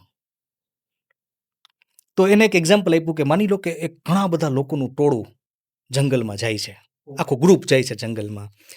તો મેનેજર જે હોય ને એ શું કરે? રસ્તો સાફ કરે, ઝાડી ઝાખરા હોય તો એને કપાવે ને બધા કે હાલો હાલવા માંડો, બધું વ્યવસ્થિત ચેક કરે, રસ્તાને કાંકરા હોય તો બધા કઢાવે, રસ્તાને બ્યુટીફુલ બનાવે, સારું ચાલ્યા જાય.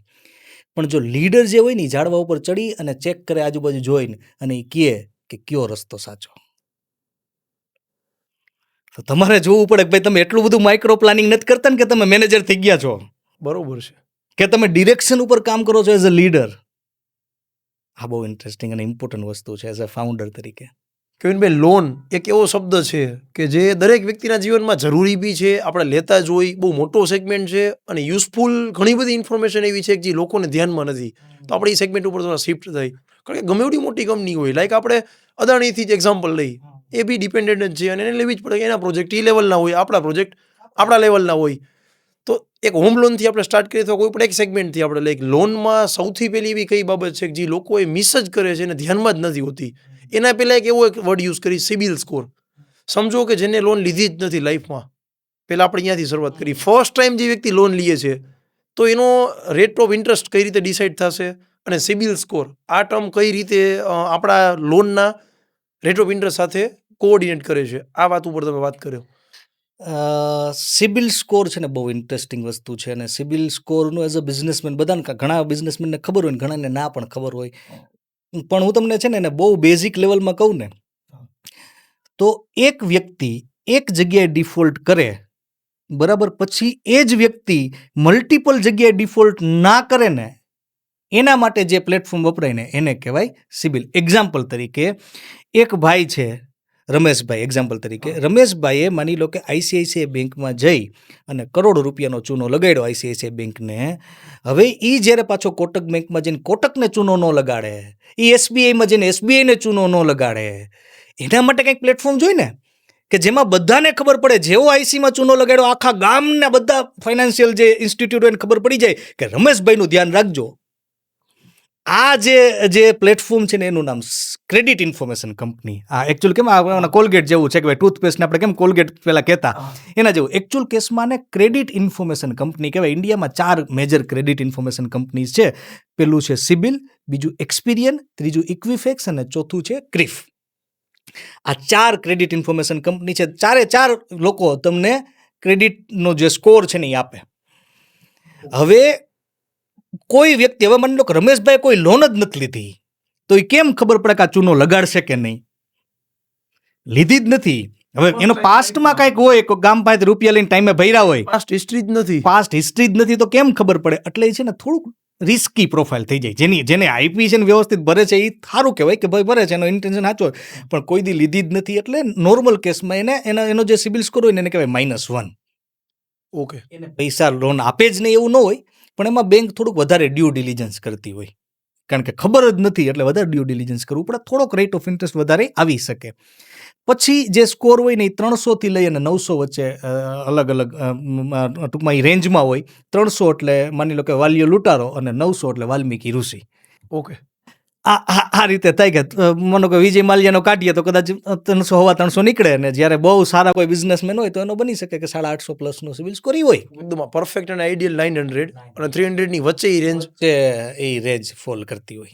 750 પ્લસનો CIBIL score which is healthy CIBIL score, બહુ સારી વસ્તુ કહે. 750 પ્લસનો સિબિલ સ્કોર કોઈ પણ વ્યક્તિનો, જેને કોઈ પણ લોનમાં બહુ તકલીફ ના પડે, બેંક રેડી ટુ ગીવ, એ બધા લોકોને. ઓકે. હવે રેપો રેટ એ જ્યારે પ્લસ માઇનસ થઈ છે ફ્રોમ આરબીઆઈ, તો એની પ્રેક્ટિકલ ઇમ્પેક્ટ કેટલા ટાઈમ પછી આવે, અને વર્ષમાં કોઈ એનું ફિક્સ હોય કે ભાઈ એવરી ક્વાર્ટર આપણે ચેન્જ કરશે, કે એ કઈ રીતના હોય છે, અને દરેક લોન ઉપર એ અસર કરશે કે કઈ લોન ઉપર નહીં કરે રેપો રેટ? હવે છે ને રેપો રેટ વિશે સમજતા પહેલા આપણે એની હિસ્ટ્રી થોડીક સમજીએ. રેપો રેટ એટલે શું છે કે ભાઈ બેંકને જ્યારે પૈસાની જરૂર પડે ને ત્યારે એ કોની પાસે લઈએ? માનો મારે તમારે પૈસાની જરૂર પડે આપણે બેંકમાં જાય, બેંકને રૂપિયાની જરૂર પડે ક્યાં જાય? તો કે આરબીઆઈ પાસે જાય, અને આરબીઆઈ કંઈ મફતમાં રૂપિયા ન આપે. આરબીઆઈ જે વ્યાજે એને રૂપિયા આપે ને એને કહેવાય રેપો રેટ, સિમ્પલ.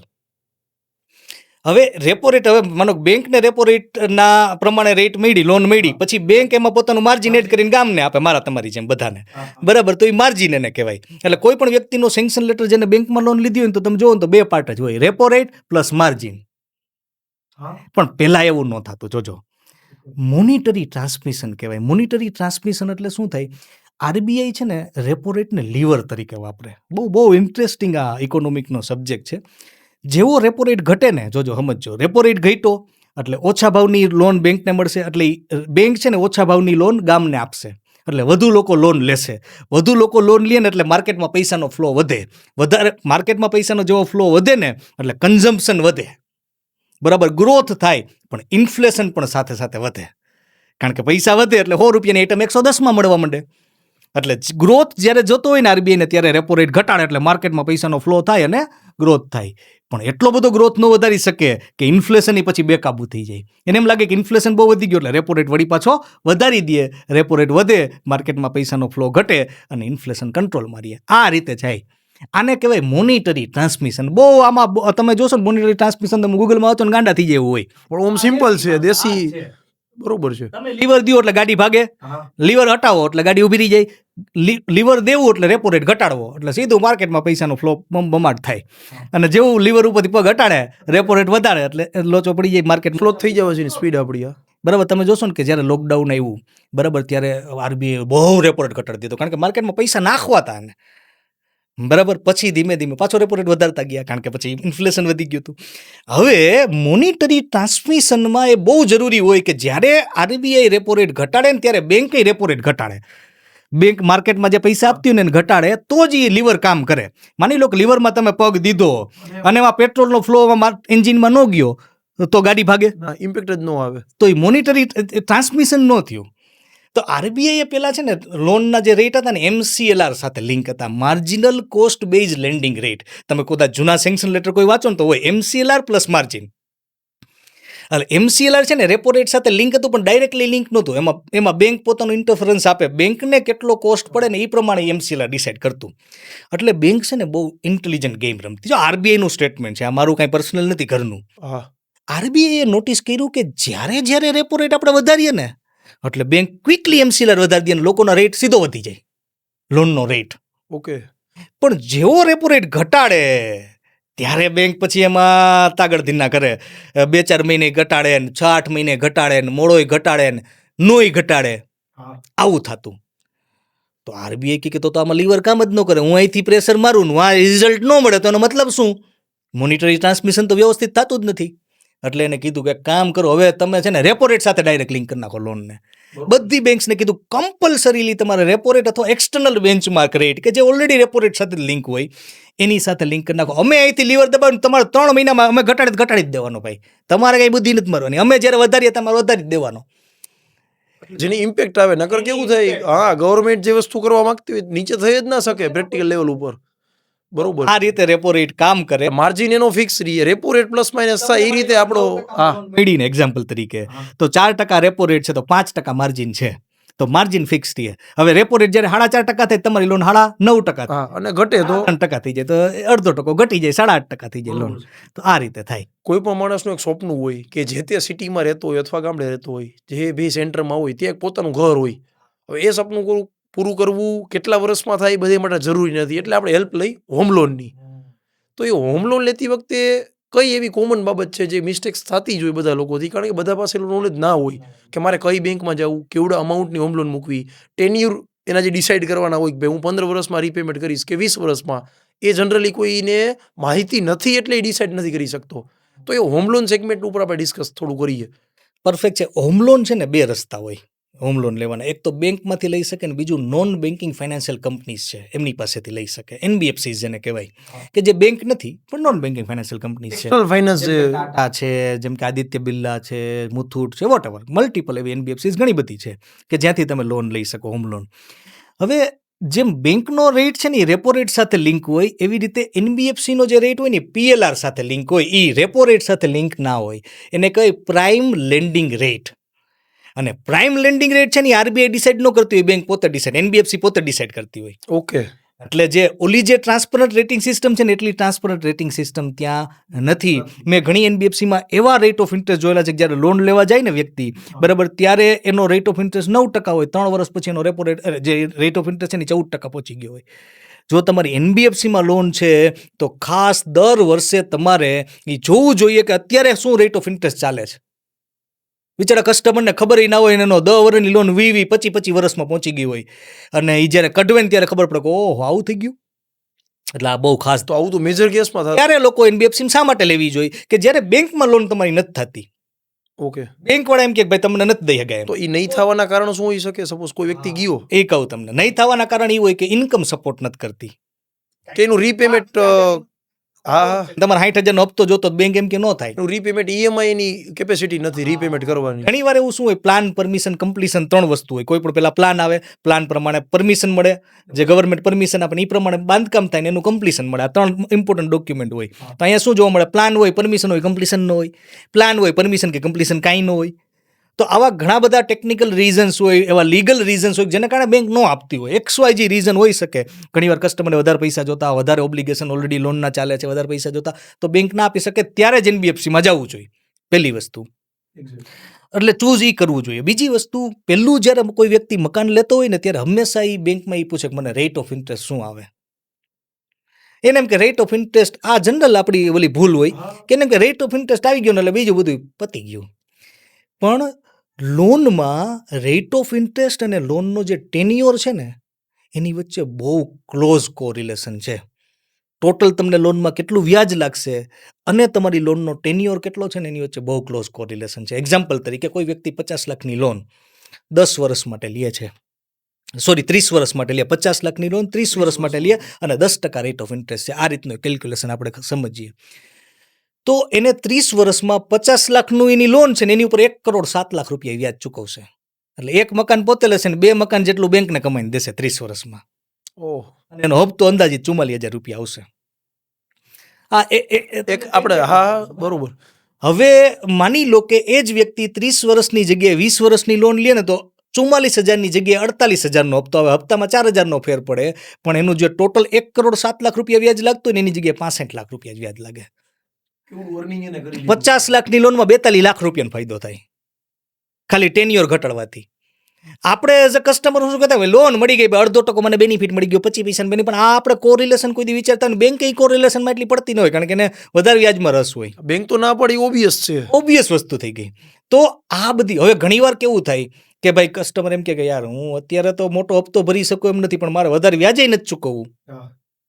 જોજો આ બહુ હવે હું તમને જે વસ્તુ કહેવા જાઉં છું ને એ અતિશય મહત્વની વસ્તુ છે ને, જે પણ વ્યક્તિની લોન ચાલે છે ને એને આને સમજવું જ જોઈએ.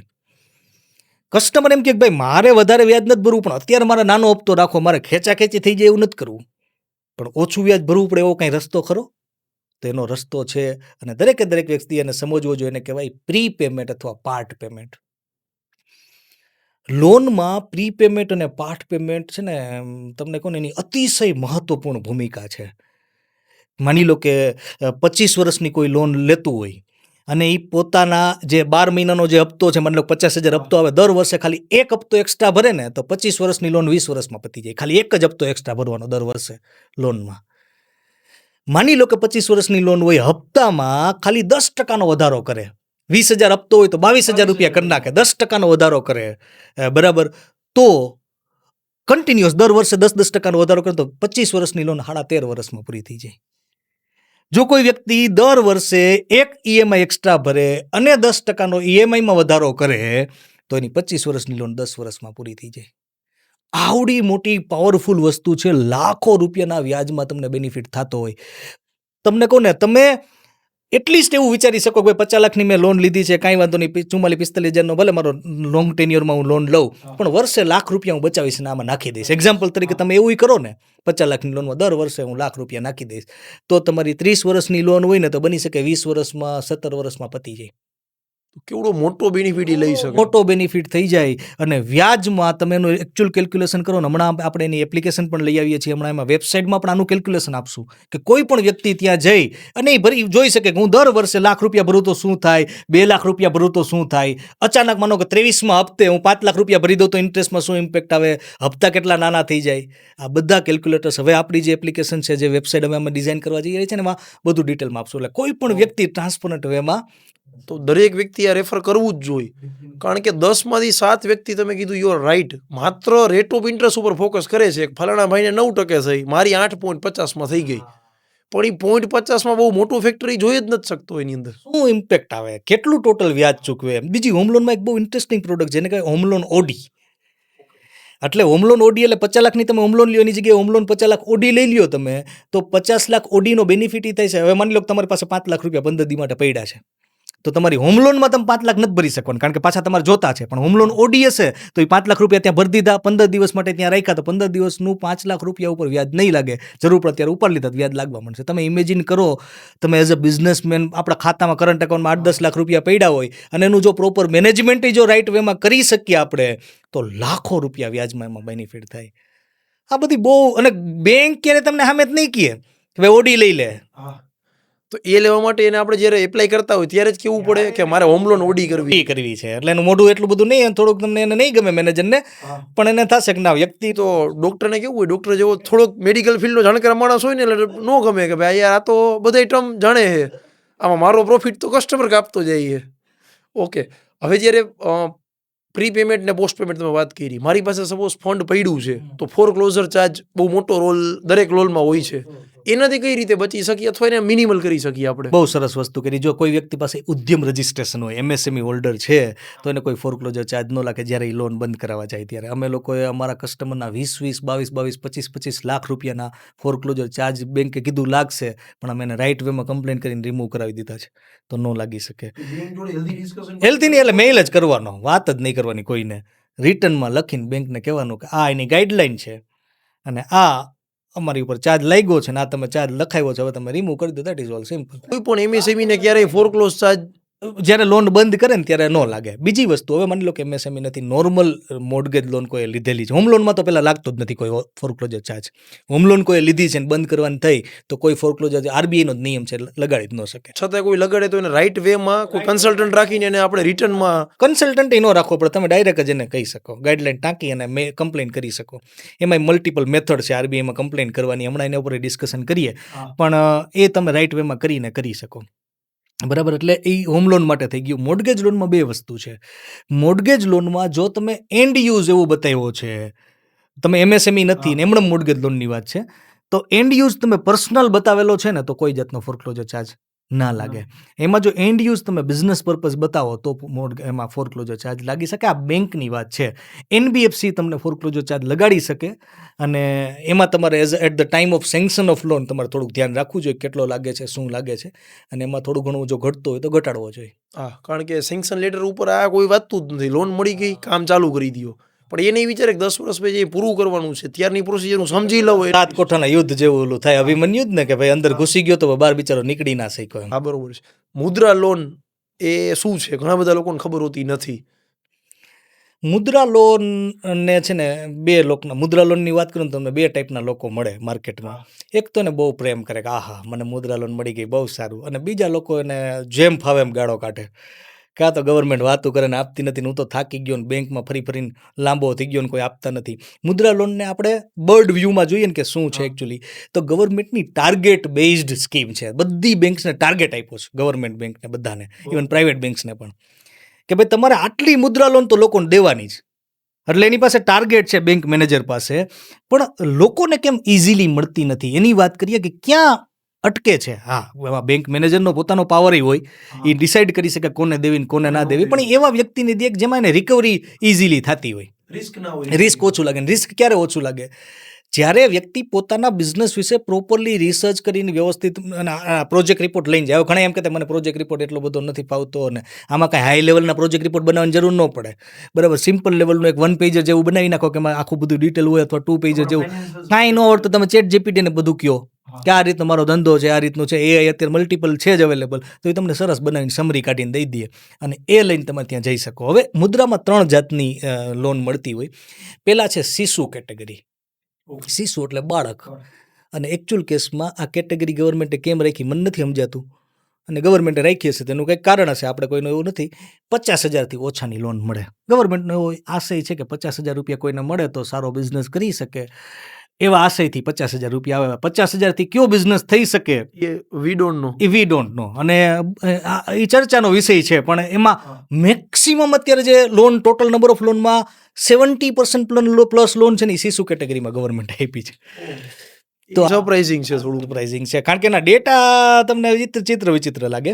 બીજું છે કિશોર કેટેગરી, કે જેમાં 50,000થી 5 લાખની લોન મળે. આ કિશોર કેટેગરી વિચ ઇઝ ગુડ, કે જેમાં 50,000થી 5 લાખ તમારો પ્રોજેક્ટ હોય એ પ્રમાણે મળે. અને ત્રીજી કેટેગરી છે તરુણ કેટેગરી, કે જેમાં 5 લાખથી 10 લાખની લોન મળે. તો આ 3 કેટેગરીથી હવે ગવર્મેન્ટે એક બીજી કેટેગરીમાં લોન્ચ કરી જેનું નામ છે તરુણ પ્લસ, કે જેમાં 20 લાખ સુધીની લોન મળે, 10 લાખથી 20 લાખ. પણ તરુણ પ્લસ સીધી બધાને ન મળે. તરુણ પ્લસ એવાને જ મળે કે જેણે પહેલાં ઓલરેડી મુદ્રા લોન લીધેલી છે, રેગ્યુલર રીપેમેન્ટ કરેલું છે, અને ગવર્મેન્ટને અને બેંકને એની ઉપર ભરોસો આવી ગયો છે. એને વધારે પાસ હિસ્ટ્રી કમ્પલસરી એને જોઈ મુદ્રા લોનની જ. એક્ઝેક્ટલી એને તરુણ પ્લસ મળે. અને મુદ્રા લોન કોને મળે? કે જે પોતાનો નવો બિઝનેસ કરતા હોય અથવા બિઝનેસનું એક્સપાન્શન કરતા હોય, અને એને કન્સ્ટ્રક્શન માટે પૈસા જોતા છે, મશીન લેવા માટે પૈસા જોતા છે, અથવા વર્કિંગ કેપિટલ માટે, day to day business expense માટે રૂપિયા જોઈએ છે, એમને આ મળી શકે. ઓકે, તો નોર્મલ લોન અને મુદ્રા લોનમાં રેટ ઓફ ઇન્ટરેસ્ટમાં કઈ બેનિફિટ કે? લોનમાં જો કોઈ જાતની પ્રોપર્ટી વગર 8.5-9.5% રેટ ઓફ ઇન્ટરેસ્ટમાં તમને લોન મળે, કોઈ પણ જાતના પાસ્ટ એક્સપિરિયન્સની જરૂર ન પડે, એટલે તો બહુ મીઠી લોન કહેવાય, એમાં કંઈ વાંધો નથી. મુદ્રા લોન મળતી હોય તો લેવાય. ઓકે, લોન લેતી વખતે કેવીનભાઈ ઘણીવાર લોકો ડરતા હોય, કારણ કે આજ કોઈ પણ બિઝનેસ હોય, એક વર્ડ છે CGTMSE, એ ટર્મના અંતર્ગત કેવી રીતે લોન મળે, અને એમાં શું લોકોને હકીકતમાં કહું તો ખબર જ નથી કે વસ્તુ શું છે ને ગવર્મેન્ટની શું એ હેલ્પ છે. એના ઉપર થોડી તમે વાત કરો.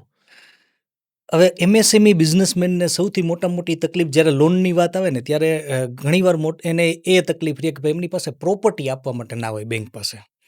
ઘણીવાર સ્ટાર્ટિંગ જ્યારે કરે ને ત્યારે એમની પાસે પ્રોપર્ટી હોય, પણ પછી એનું એક્સપાન્શન એટલું ગાંડું હોય, એ લેવલનું ગ્રોથ કરતા પ્રોપર્ટી પૂરી થઈ જાય, વધારે ફંડની જરૂર પડે, ત્યારે શું કરવાનું? આ બહુ મોટી ચેલેન્જ અક્રોસ ઇન્ડિયા MSME હોલ્ડર્સને આવતી. એટલે ગવર્મેન્ટે આ જે પર્ટિક્યુલર સ્કીમ છે જેનું નામ છે CGTMSE એ લોન્ચ કરી. ઓકે, કે જેનું કામ છે કે ક્રેડિટ ગેરંટી, કે જેમાં લોન બેંક તમને આપે, MSME હોલ્ડરને આપે, અને એની ગેરંટી સરકાર લે. અને સ્ટાર્ટિંગમાં 2 કરોડની ગેરંટી ગવર્મેન્ટ લેતી, કે ભાઈ કાંઈ વાંધો નહીં, 2 કરોડની લોન સુધીની ગેરંટી, એટલે ડિફોલ્ટ થશે MSME હોલ્ડર તો અમે એની ગેરંટી લેશું. પછી એને વધારીને 5 કરોડની કરવામાં આવી, કે ભાઈ આ સ્કીમ તો સક્સેસફુલ છે, MSME હોલ્ડર્સને એનો ફાયદો થાય છે, બેંક્સે એને ફંડિંગ આપે છે એમાં, એમ તો એ 5 કરોડની કરવામાં આવી એમ. પછી એમ થયું કે ઓહો 5 કરોડ કરતા હજી આને જો વધારીએ તો વધારે બેનિફિટ થાય, એટલે એને વધારીને પછી 10 કરોડ રૂપિયા કરવામાં આવી. અત્યારે CGTMSEમાં MSME હોલ્ડરને 10 કરોડ રૂપિયા સુધી વિધાઉટ પ્રોપર્ટી ફંડિંગ મળી શકે. ઘણા બધા લોકોને આ વાત ખબર જ નથી. પ્રોપર્ટી મારી પાસે નથી, પણ એક હું સક્સેસ બિઝનેસ જો રન કરું છું તો હું ઇલિજિબલ છું 10 કરોડ સુધીની વિધાઉટ કોલેટરલ. હા, હવે મોટો ક્વેશ્ચન એ થાય કે ભાઈ 10 કરોડ રૂપિયાની વિધાઉટ પ્રોપર્ટી લોન મળે છે તો બધાય નો લઈ લે. એક્ઝેક્ટ. હું એના પછી જ ટોપિક ઉપર આવવાનો તો હતો. બધા MSME હોલ્ડર 10 કરોડ રૂપિયા લઈને વહી જાય તો બેંક ડિફોલ્ટ થઈ જાય ને. બેંક તો ઠીક છે, ગવર્મેન્ટ ગવર્મેન્ટ ડિફોલ્ટ થઈ જાય, ગેરંટર ગવર્મેન્ટ છે આમાં. હા, તો કોને CGTMSE લોન મળી શકે? આ બહુ ઇન્ટરેસ્ટિંગ અને મહત્વનો ટોપિક છે કે ભાઈ CGTMSE સ્કીમનો બેનિફિટ જો તમને મળતો હોય તો લેવો જોઈએ, પણ કેવી રીતે એના એલિજિબિલિટી ક્રાઇટેરિયા શું, એને કઈ રીતે ડિફાઇન થાય?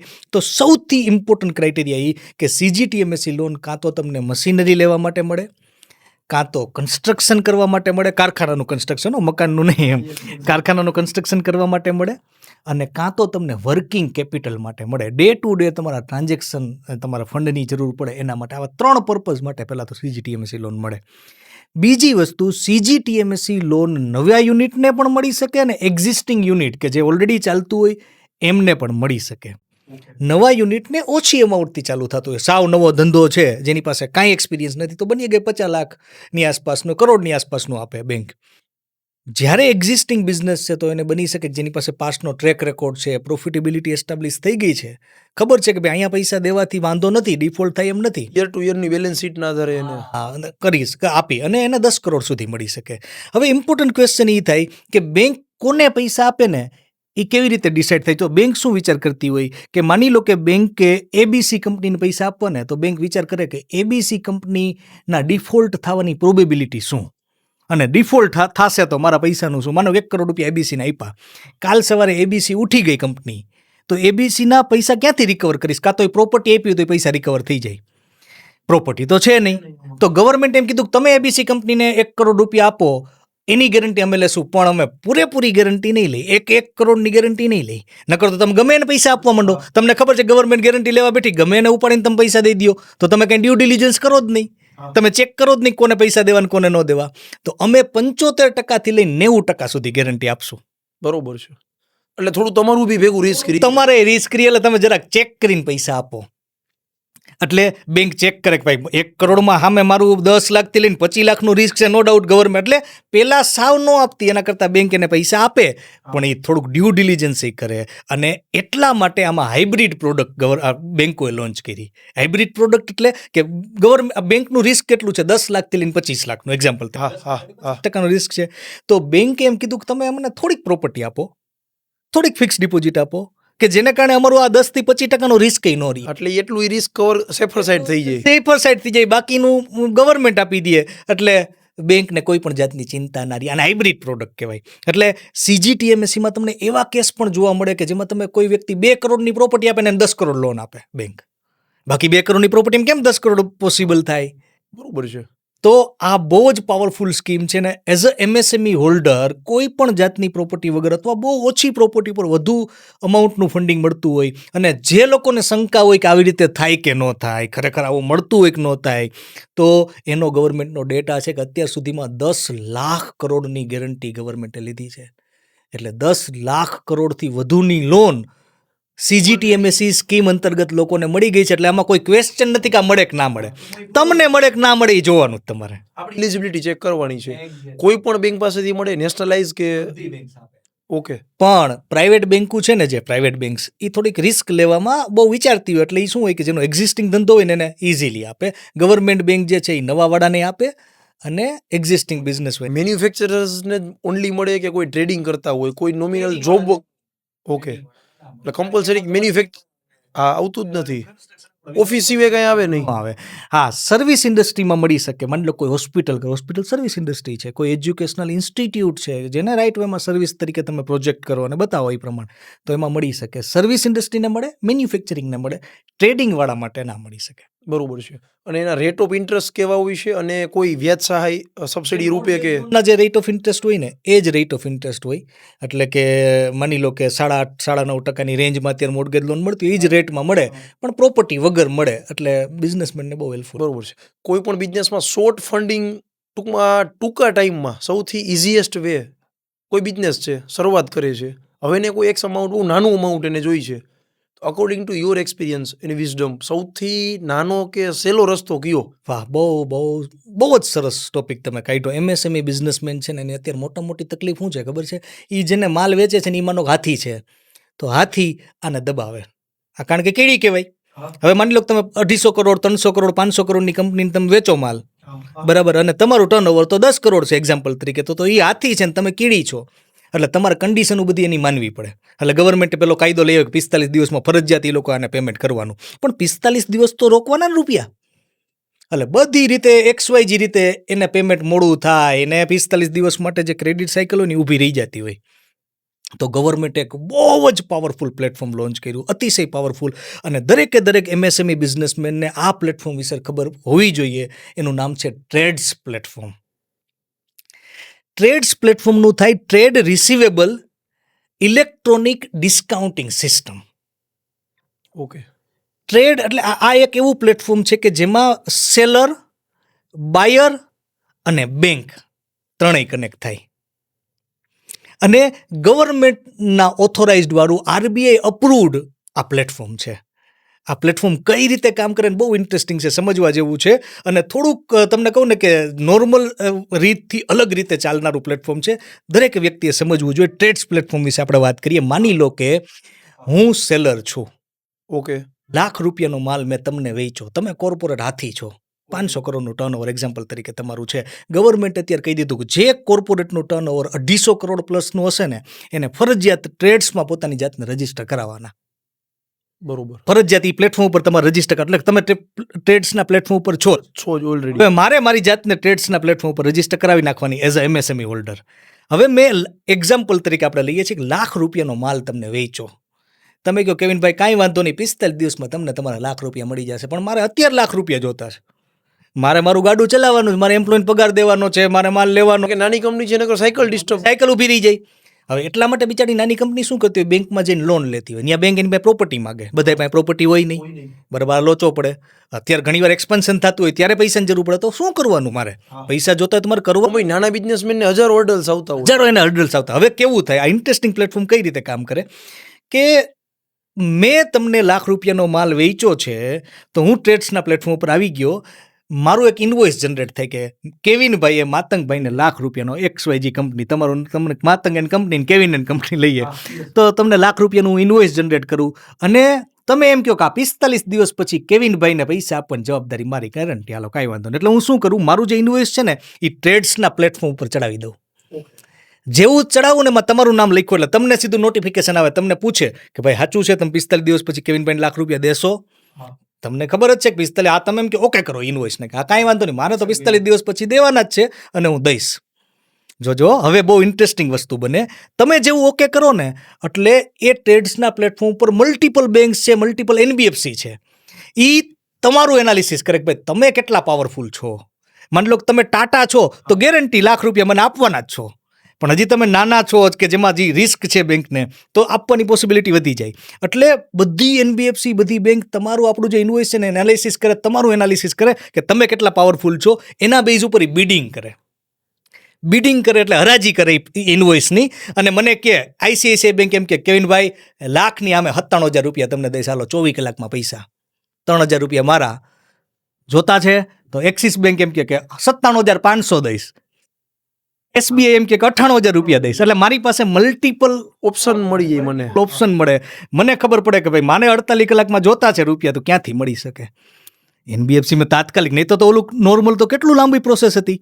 હવે હું આમાં જોઈશ અને મેં નક્કી કર્યું કે ભાઈ SBI મને ₹97,500 એક્ઝામ્પલ તરીકે આપે છે, ભલે ₹28,000નું માર્જિન લે, કાંઈ વાંધો નહીં. મેં ઓકે કર્યું ને એટલે 24 થી 48 કલાકમાં, મેક્સિમમ 48 કલાકમાં મારા ખાતામાં ₹97,500 જે નક્કી થયા આવી ગયા. એટલે મારું ગાડું હાલતું થઈ જશે. હા. હવે તમારે મને પેલા ₹1,00,000 ચૂકવવાના હતા. હા. તો હવે તમારે મને નથી ચૂકવવાના. તમારે કોને ચૂકવવાના? બેંકને.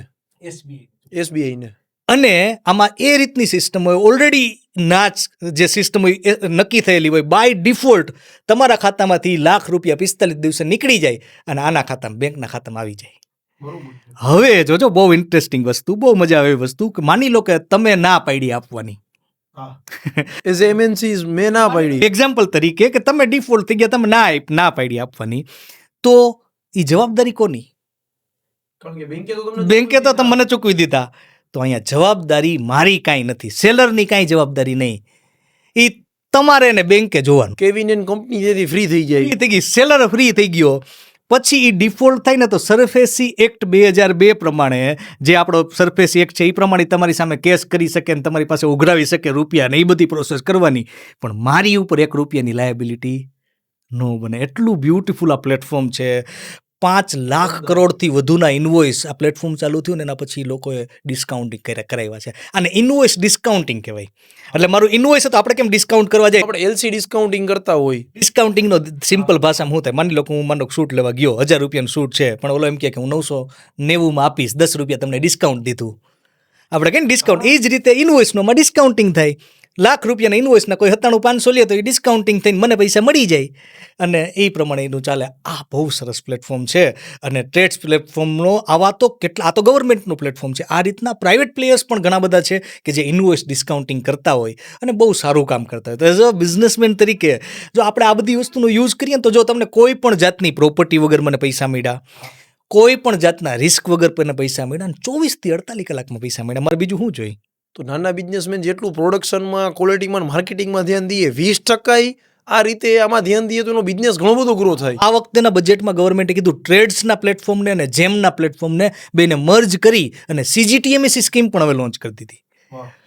એટલે ગવર્મેન્ટમાં તમે કોઈ પણ માલ વેચો તો એનું બધું ટ્રાન્ઝેક્શન ટ્રેડ્સમાં ટ્રેક થશે, અને ટ્રેડ્સમાંથી તમારે પૈસાની જરૂર પડશે તો સીધું ગવર્મેન્ટ સાથે ડીલ. કારણ કે સૌથી લેટ ગવર્મેન્ટ પેમેન્ટ ઘણી બધા ટેન્ડરમાં આપણે જોતા હોય કે લેટ પેમેન્ટ ડિસબર્સ થતા હોય, સેન્કશન થયેલા પડ્યા હોય તમારા, બટ લેટ આવતું હોય પેમેન્ટ. એટલે બહુ બહુ બહુ બ્યુટીફુલ વસ્તુ છે. એક એ જ રીતના આત્મનિર્ભર ગુજરાત સ્કીમ છે, તો એના એલિજિબિલિટી ક્રાઇટેરિયા શું છે અને એ સ્કીમ શું છે?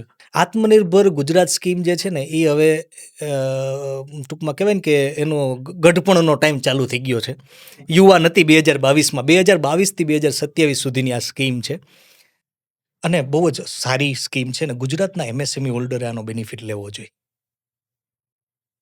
આ જે સ્કીમ છે ને એમાં ગુજરાતના તાલુકાને 3 કેટેગરીમાં ડિવાઈડ કરી નાખ્યા. સૌથી પહેલા અવિકસિત તાલુકા, એને કેટેગરી 1 નામ આપ્યું ગુજરાત સરકારે. એમાં જે બિઝનેસમેન હોય ને અલગ બેનિફિટ મળે, મેક્સિમમ બેનિફિટ મળે. કેટેગરી 2 એટલે વિકાસશીલ, અતિ વિકસિત નથી હજી અને નબળાઈ નથી, ઓન પ્રોગ્રેસ એને છે. કેટેગરી 2 નામ આપ્યું. અને કેટેગરી 3 એટલે વિકસિત, ડેવલપ્ડ જે છે તાલુકા. તો તમારું કયા તાલુકામાં ધંધો છે ને એ પ્રમાણે તમને સબસિડી મળે. એટલે GST નંબર આપણો જે તાલુકાથી એપ્લાય હોય, જ્યાં તમારો ધંધો છે, જ્યાં લોકેશન છે તમારું બિઝનેસનું, એ પ્રમાણે કન્સિડર કરવાનું. બરાબર. હવે કેટલો બેનિફિટ મળે? તો 2 જાતની સબસિડી મળે. એક તો ડાયરેક્ટ કેપિટલ સબસિડી મળે, એટલે તમે મશીન લ્યો, એમાં જે લોન લ્યો, જો લોન લ્યો તો જ સબસિડી મળે. આ બહુ ઇન્ટરેસ્ટિંગ વસ્તુ, એના ઉપર હું તમને હમણાં વાત કરું. ઘણા લોકો શું કહેતા હોય, આ સબસિડીની વાત પતી જાય ને પછી એને આપણે રાખીએ ટોપિકને. માની લો કે કોઈ વ્યક્તિ એવો છે કે જે મશીનરી લોન લે છે, કન્સ્ટ્રક્શન લોન લે છે, તો એમાં ડાયરેક્ટ કેપિટલ સબસિડી મળે. ડાયરેક્ટ રૂપિયા આપી દે, આટલા રૂપિયા તમને દીધા જાઓ એ લોન ઉપર. બીજી વસ્તુ વ્યાજ સહાય મળે. એટલે માની લો કે તમારી જે લોન હોય ને એમાં અમુક ટકા સરકાર ભરે અને અમુક ટકા તમારે ભરવાના. તો બે કઈ રીતે મળે ને એનું બાયફર્કેશન કરીએ. માની લો કે અવિકસિત તાલુકો છે, અવિકસિત એટલે કેટેગરી 1નો તાલુકો છે, તો એને કેપિટલ સહાય કેટલી મળે? તો કે 25% અને મેક્સિમમ 35 લાખ રૂપિયા. એટલે કરોડના કોઈ ટર્મ લોન ને મશીનરી લોન લે છે, મશીનરી લોન ને કન્સ્ટ્રક્શન લોન, તો 25 લાખ રૂપિયા ડાયરેક્ટ મળી જવું. મેક્સિમમ 35 લાખ રૂપિયા સરકાર આપી દે. બીજી વસ્તુ વ્યાજ સહાય કેટલી મળે? તો 7% 7 વર્ષ માટે વ્યાજ સહાય મળે. વાહ. એટલે તમારી 9%ની લોન હોય ને તો 7% સરકાર ભરે ને 2% 2%ની લોન થઈ જાય સીધી. દર વર્ષે 35 લાખ રૂપિયા મેક્સિમમ એમાં કેપ છે. એટલે તમે ગણો તો અરાઉન્ડ 2 કરોડની આસપાસની સબસિડી 7 વર્ષે તમને મળી શકે. 2 કરોડ મેક્સિમમ. આ અવિકસિત તાલુકાની વાત થઈ. વિકાસશીલ તાલુકાઓ કે જે કેટેગરી 2માં આવે છે, તો એને 20% અને મેક્સિમમ 30 લાખ રૂપિયાની કેપિટલ સબસિડી મળે. 20%. એટલે 1.5 કરોડનું હોય તો એ પ્રમાણે મેક્સિમમ 30 લાખ પ્રમાણે, બરાબર. અને વ્યાજ સહાય 6% 6 વર્ષ સુધી, મેક્સિમમ દર વર્ષે 30 લાખ રૂપિયા મળે. એટલે 6 વર્ષ માટે મેક્સિમમ કેપ જો અચીવ કરો તો 1,80,00,000 રૂપિયાની સબસિડી મળી શકે. અનેક જે વિકસિત તાલુકાઓ છે, જેમ કે રાજકોટ છે, જામનગર, મોટા તાલુકાઓ જેની આસપાસના અમુક ટિયર 1 સિટીઝ જે ગુજરાતના અમુક આપણે લઈ લઈએ તો એમાં 10% મેક્સિમમ 10 લાખ રૂપિયા કેપિટલ સબસિડી મળે અને 5% વ્યાજ સહાય મળે 5 વર્ષ માટે. તો આ બેનિફિટ થઈ ગયા. હવે ગવર્મેન્ટે આમાં પણ હજી એડ કર્યું. શું કર્યું? કોઈ લેડીઝ પોતાનો બિઝનેસ કરતી હોય તો 1% વ્યાજ સહાય એક્સ્ટ્રા. એટલે કોઈ 7% હોય તેની જગ્યાએ 8 થઈ ગઈ. કોઈ 35 વર્ષથી નાનો બિઝનેસમેન હોય, યંગ આંટ્રપ્રેન્યોર્સ હોય તો બીજો 1% આપે. ઓહ, તો આ રીતે મેક્સિમમ બેનિફિટ, અને હજારો MSME ગુજરાતના બિઝનેસમેને આનો બેનિફિટ લીધો છે. બહુ જ પાવરફુલ યોજના. ઇમેજિન જ ના કરી શકી. 1% એની લોન થઈ. તમને વાત કરું, ઘણા લોકો એમ કહેતા હોય કે આપણે કાંઈ લોન બોનમાં કાંઈ પડવું નથી, આપણે તો આપણી પાસે પૈસા પડ્યા છે, આપણે તો આપણા પોતાના પૈસા જ લોન લઈ લેવાય ને, આપણા પોતાના પૈસા જ મશીન લઈ લેજે, શું કરો લોન લેવી જોઈએ? તો ગુજરાતમાં જો તમે રહેતા હોય ને તો પોતાના પૈસા લોન જ ન લેવાય. તો પોતાના પૈસા મશીન જ ન લેવાય. એનું કારણ તમને હું કહું. માની લો કે તમારી પાસે 1 કરોડ રૂપિયા છે.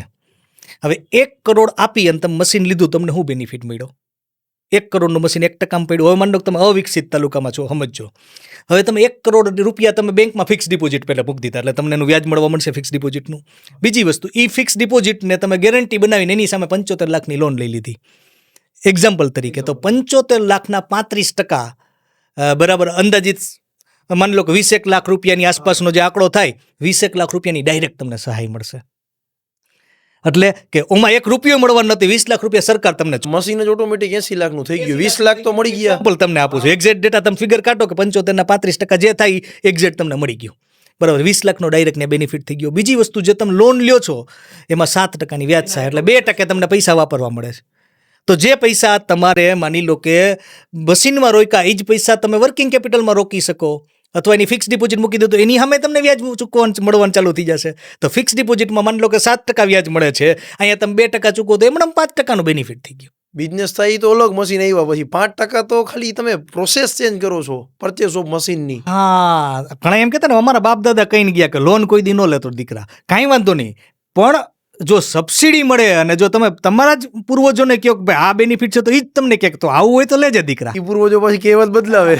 એની રીતે સાચા હતા કે જે તે સમયે લોકો લોન લે, અંધાધૂંધ લોન લેતા અને લોકો હેરાન થતા અને હપ્તા ભરવામાં આખી જિંદગી કાઢી નાખતા. એટલે એની રીતે સાચા હતા. પણ જ્યારે આપણે સબસિડીને સમજીએ, ગવર્મેન્ટના બેનિફિટને સમજીએ, તો ઘણીવાર આપણા માટે પૈસા હોવા છતાંય લોન લેવી બેનિફિશિયલ છે. પણ એ શું કામ કે તમારા જેટલું ડીપ રિસર્ચ જ કેટલી વાર હોતું નથી, એટલે બનતું હોય કે કહેવત કે ભાઈ લોન લેવી જ ના જોઈએ, જેટલું આપણી પાસે છે એ પ્રમાણે આગળ ગોઠવણ. ઇન્ટરેસ્ટિંગ ટોપિક છે કે ભાઈ ક્યારે લોન લેવાય ને ક્યારે નો લોન લેવાય. તો લોન ત્યારે લેવાય કે જ્યારે તમારી પાસે એવું બિઝનેસ મોડેલ છે કે જે તમને બિઝનેસ મોડેલ જ લીવરેજ તરીકે કામ કરે. માની લો કે એક ધંધો છે તો તમને એ ધંધામાં દર વર્ષે 18% કમાઈને ધંધો આપે છે, તો તમારે 10%ની લોન લેવામાં કંઈ તકલીફ ન હોય. કેમ કે 8% તમને તોય મળે જ છે. તો જેટલા પૈસા નાખો, તમને ખબર છે કે અહીંયા 100 રૂપિયા નાખીશ તો 118 નીકળશે, તો 9 રૂપિયા મારા ગામને દેવામાં કંઈ તકલીફ ન હોય, 10 રૂપિયા દેવામાં તકલીફ ન હોય. તો તમારું બિઝનેસ મોડેલ જો સપોર્ટ કરતું હોય, તમે કરોડોની ખરબો રૂપિયાની લોન લ્યો તો ફાયદો થાય. પણ તમને ખબર છે કે આ ધંધામાં 100 રૂપિયા નાખીશ ને મને મળશે 107 રૂપિયા અને મારે 109 રૂપિયાનું વ્યાજ ચૂકવવાનું થાય તો 2 રૂપિયાનો લોસ થાય, તો બિઝનેસ મોડેલ સપોર્ટ નથી કરતું તો ત્યારે લોન ના લેવાય. બરોબર છે. એટલે ઇન્ડિવિજ્યુઅલ કોલ છે. જો તમારા બિઝનેસ મોડેલ તમને સપોર્ટ કરે છે તો લોનનો તમે લિવરેજ તરીકે ઉપયોગ કરી અને તમારા બિઝનેસને તમે એક અલગ હાઇટ્સ ઉપર લઈ જઈ શકો. એટલા માટે તમે જેમ કીધું, ઇન્ડિયાના ટોપનો જ બિઝનેસમાં બધાની લોન ચાલે છે. અંબાણીની લોન ચાલે છે, ટાટાઝની લોન ચાલે છે, કોઈ પણ અદાણીની લોન ચાલે છે, બધાની લોન ચાલે છે. કારણ કે એને ખબર છે કે આનો લિવરેજ તરીકે ઉપયોગ કઈ રીતે કરી શકાય. પરફેક્ટ. સૌથી ઇન્ટરેસ્ટિંગ ક્વેશ્ચન્સ, અને જે શિફ્ટિંગ તમે બહુ મોટું જોવો છો ભારતમાં, જેન્ઝી જે લોકો છે, આજેનું ડિપોઝિટમાં માત્ર 4% છે, અને એક્સપેન્સ સાઇડ તમે જુઓ તો 50% કરતાં વધારે લોન્સ, બધી રીતે એ લાયબિલિટી વધારે જ છે. તો એક ટાઈમ કેવો હતો કે પહેલાં જ્યારે કોઈ વ્યક્તિ લોન લેતો, કાં પ્રોપર્ટી એક્વાયર કરવા માટે, મેરેજ માટે, કોઈ એવી કી મોમેન્ટ માટે લાઈફની, મકાન લેવું છે, XYZ, તો એ લોન લેતો. જ્યારે આજની જેન્ઝી પબ્લિક શું કરે છે, લાઈવ કોન્સર્ટ અટેન્ડ કરવા માટે લોન લઈએ, ફ્લાઇટ બુકિંગ માટે લોન લઈએ. તો આ જે શિફ્ટનો ચેન્જ આવ્યો, એ શેના લીધે ચેન્જ આવ્યો, આનું ભવિષ્ય આગળ જતાં શું થશે? ક્રેડિટ કાર્ડ હોલ્ડિંગના તમે આજે ફિગર્સ ચેક કરો તો એટલું બધું ક્રેડિટ કાર્ડમાંથી સ્પેન્ડ થાય છે. તો આ વસ્તુ તમે કેટલી એગ્રી કરો છો? તમે જોશો ને આખી છે ને શિફ્ટ આવે છે. માની લો કે તમે જોશો ને લોકોનો અટેન્શન સ્પાન રેડ્યુસ થઈ રહ્યો છે. તમે જોજો આ બધી વસ્તુઓ નાની નાની પણ સાયકોલોજીકલી બહુ ઇમ્પેક્ટ કરતી હોય. પહેલાંના સમયમાં આપણે માનો કે આખું કુટુંબ ભેગું મળીને ટીવી જોતા ને તો એક જ ચેનલ હોય ને કલાકો આપણે બેઠા રહેતા બધાય. બરાબર. હવે ધીમે ધીમે બધાના પર્સનલ મોબાઈલ આવી ગયા પછી ધીમે ધીમે અટેન્શન સ્પાનનો અત્યારે ડેટા એવું કહે છે કે લોકોનો એવરેજ અટેન્શન સ્પાન 3 સેકન્ડનો થઈ ગયો છે. 3 સેકન્ડમાં ન મજા આવે એટલે ફેરવી નાખ્યું કારણ કે સમય આપવો જ નથી. એટલે છે ને શોર્ટ ટર્મની ખુશીનું જે ઇમ્પોર્ટન્સ છે ને શોર્ટ ટર્મ પ્લેઝર એ એટલું બધું હાવી થઈ ગયું છે કે એની સાથે કનેક્ટેડ લોંગ ટર્મ પેઇનને આપણે ભૂલી જાય. હવે અત્યારની જે જેનજી છે ને એવા જ વાતાવરણમાં એનો ઉછેર થયો છે જેમાં એ શોર્ટ ટર્મ પ્લેઝર ઉપર જ ફોકસ કરે છે. એને ફેર નથી પડતો કે આ લોંગ ટર્મમાં એની પાસે ટાઈમ નથી કે લોંગ ટર્મ પેઇનનું એનાલિસિસ કરવાનો એની પાસે ટાઈમ નથી. કારણ કે તો 2 રીલ વધારે ન જોઈ લે. હા, બરાબર. આ લેવલનું ફોકસ લોકોનું જ્યારે વધી ગયું છે બરાબર ત્યારે શું થાય ખબર કે લોકો નાની નાની વસ્તુમાં પ્લેઝર ફાઇન્ડ આઉટ કરવાની ટ્રાય કરે. એમ કે ભાઈ હું મારી પાસે કેપેસિટી હોય કે ન હોય હું 1.5 લાખનો મોબાઈલ લઈ લઉં તો કેવી મજા આવે. મારી પાસે કેપેસિટી ન હોય કે ન હોય પણ હું માલદીવ ફરવા જાઉં તો કેવી મજા આવે. કારણ કે લોંગ ટર્મ માલદીવ ફરવા ગયા પછી 17% લોનનો હપ્તો શું થશે તો પછી વિચારશું. અત્યારે કેવી મજા આવે. તો એટલા માટે તમે જોશો ને કે આ જેનજીની જે આખી સ્પેન્ડિંગ હેબિટ, ક્રેડિટ કાર્ડને યુઝ કરવાની હેબિટ એ આખી અલગ લેવલની છે. અને જો એમાં રાઇટ વેમાં અવેરનેસ ના આવે ને તો બહુ તમને કહું અમારી પાસે મહિને કેટલા બધા એવા કેસીસ આવે છે કે જેમાં યંગસ્ટર મલ્ટિપલ ઓલી એપ્લિકેશન ન આવતી હોય કોઈક 50,000 દે ને લાખ દે ને બરાબર એવા લોકો આવે કે ઇન્સ્ટન્ટ લોન કે કંઈક 1 ક્લિક 50,000 મળી જાય, લાખ રૂપિયા મળી જાય ને 10 મિનિટમાં લોન મળી જાય ને આવા બધા આવે ને 8-10 લાખ રૂપિયાની લોન લઈને બેઠા હોય બરાબર મલ્ટિપલ જગ્યાએથી અને પછી એનું વ્યાજ જ એવડું મોટું હોય કે બધું ભેરાઈ જાય ને તો ભેગું ન થાય. એના બિચારા પેરેન્ટ્સની ખબર ના હોય પછી આપણે આવતા હોય ને કહેતા હોય કે ભાઈ આનું કરવાનું શું. આવા તો કેટલા બધા કેસીસ એવા આવે. કેમ? કારણ કે એને સીધું મજા જોતી છે. હવે તમે ઇમેજિન કરો તમે 20% લોન લઈને માલદીવ ફરવા જ્યાં ગયા હોય પછી માલદીવ 5 દી મજા આવે, અહીંયા આવીને મજા ઉડી જાય. તમે માની લો કેપેસિટી 20,000 ફોનની છે ને તમે 1.5 લાખનો લઈને બેઠા હોય તો પાઘડીનો વડ છેડે ક્યાંક તો ઊભું રહીએ ને ભાઈ. બરાબર. એટલા માટે તમને કહું ને આપણે આ જે ડિસ્કશન છે આપણે આ જે અવેરનેસ જે આપણે વાત કરીએ છીએ ને એ બહુ ઇમ્પોર્ટન્ટ છે. હું એક કોન્ફરન્સમાં ગયો હતો ત્યાં મને બહુ ટચિંગ ઇન્સિડન્સ છે કે એને બહુ લાઈફમાં મને ઘણું બધું એ ઇન્સિડન્સે એક અલગ પર્સપેક્ટિવ આપ્યો. એની તમને વાત કરું તો એક છોકરો મને મળ્યો જેતપુર પાસેનું એક નાનકડું ગામ હતું. એનો છોકરો મને મળ્યો મને કહે કેવિનભાઈ થેન્ક યુ વેરી મચ. મેં કીધું શું થયું ભાઈ. મને કહે તમે મને મારી લાઈફમાં ઘણું બધું આપ્યું. મેં કીધું ઓહો બહુ સારું કહેવાય. શું કેવી રીતે આવું બધું. તો એણે મને વાત કરી કે છે ને મેં કે છે ને 8-10 જગ્યાએથી અલગ અલગ જગ્યાએથી લોન લીધી હતી અને મારી કેપેસિટી તો નહોતી પણ પછી જે તે સમયમાં મજા આવતી ગઈ ને લોન લેતો ગયો, મજા આવતી ગઈ ને લોન લેતો ગયો. અલગ અલગ જગ્યાએ ઘણી વાત કે મેં શેર બજારમાં નાખ્યા અને પછી એ કે છે ને એવું થયું કે બધા લોકોના મને એના કારણ કે આ જે બધી એપ્લિકેશન હોય ને એની કલેક્શનની મેથડ બહુ ખતરનાક હોય, વર્સ્ટ હોય બરાબર. તો એ કે પછી મને એમ થયું કે ઓહો એ કે મેં તો પછી મારા પેરેન્ટ્સ વિશે વિચાર કર્યો તો મને એમ થયું કે ઓહો યાર મારે શું કરવું જિંદગીમાં. એટલે કે હું નિરાશ થઈ ગયો અને પછી મેં એવું નક્કી કર્યું કે હવે મારે ખતમ કરી દેવું જિંદગી એમ. અને મેં કે એ નોટે લખી નાખી હું જાઉં છું એવી. અને પછી કે મેં મોબાઈલ ખોલ્યો કે ભાઈ જાતા પહેલાં જેટલા લોકો છે ને કહેતો જાઉં કંઈક માહિતી આપતો જાઉં એમ. કારણ કે જે લોકો જતા હોય ને આ રીતે ડિસિઝન આવું પગલું ભરતા હોય ને પાછું એક્સપિરિયન્સ શેર પોતાનો પણ એને કંઈક પ્લેઝર ફાઇન્ડ આઉટ કરતા હોય. This is very subtle psychology એમ. તો એ કે મને થયું ને ત્યાં તમારી રીલ મેં જોઈ અને મને ખબર નહીં કોન્ફિડન્સ આવ્યો ને મને એમ થયું કે ના કાંઈ હવે જવું નથી કે આપણે આમાં કાંઈક રસ્તો નીકળશે. અને મેં પ્લાન કેન્સલ કર્યો ને પછી મેં સારા બિઝનેસ ઉપર કામ કર્યું અને હવે 2-2.5 વર્ષથી એક સારો બિઝનેસ ડેવલપ કર્યો અને ભગવાનની દયાથી અત્યારે બધું સ્ટેબલ છે.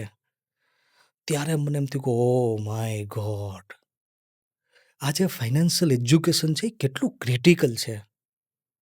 આપણે જ્યારે લોકોને કંઈક સાચું ગાઈડન્સ આપીએ છીએ અથવા લોકો આ જે માહિતીને જ્યારે શેર કરે છે એ કેટલું ક્રિટિકલ અને કેટલું ઇમ્પોર્ટન્ટ વસ્તુ છે. હું એક ક્વેશ્ચન મારા વ્યુઅરને પૂછતો જોઈએ કે સફળતા વોટ ઇઝ સક્સેસ આની વ્યાખ્યા જો કેવી હોય તો તમારા મત મુજબ શું હોઈ શકે? હું છે ને ભગવદ્ ગીતામાં બહુ બિલીવ કરું છું ને બહુ મજા આવે મને કૃષ્ણ ભગવાન વિશે વાંચવાની અને એમની લાઈફને સમજવાની, એમની લાઈફની જોવાની ફિલોસોફીને સમજવાની. તો તો કૃષ્ણ ભગવાને કર્મયોગ છે ને એની વાત કરી છે. કર્મયોગ એટલે શું?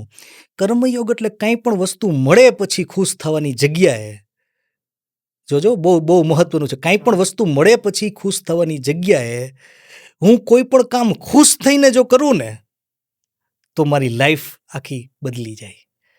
કાંઈક મળે પછી ખુશ થાઉં તો એ વસ્તુ બદલતી રહેશે અને મારી ખુશી મેં એની સાથે ટાંગી દીધી. એની જગ્યાએ હું મારી ખુશી, હું પોતે ખુશ જ છું, મારે કાંઈ જોતું નથી, હું આનંદમાં છું, મોજમાં છું, કન્ટેન્ટેડ છું, અને હું મારી ખુશીને અભિવ્યક્ત કરવા માટે કાંઈ પણ કામ કરું ને તો ક્વોલિટી ઓફ લાઈફ ચેન્જ થઈ જાય. તો હું જે કન્ટેન્ટમેન્ટ છે, મારી હેપીનેસને, આપણે આપણી હેપીનેસને કોઈ પણ એક્સટર્નલ સર્કમસ્ટાન્સીસ સાથે જોડ્યા વગર આપણે કન્ટેન્ટ રહીએ, આપણે તૃપ્ત રહીએ, આપણે મોજમાં રહીએ, અને એ મોજને જ્યારે આપણે એ મોજને, હવે મોજ આવે એટલે શું કરીએ? આપણે શેર કરીએ ને. આપણે બહુ મોજમાં હોય શું કરીએ? આપણે કોઈ સારું મૂવી ગમે તો આપણે એમ તો બધાને શેર કરીએ. આપણે મોજમાં હોઈએ અને આપણે આપણી મોજને લોકોને શેર કરીએ ને પછી કોઈ પણ કૃત્ય કેમ નથી કરતા?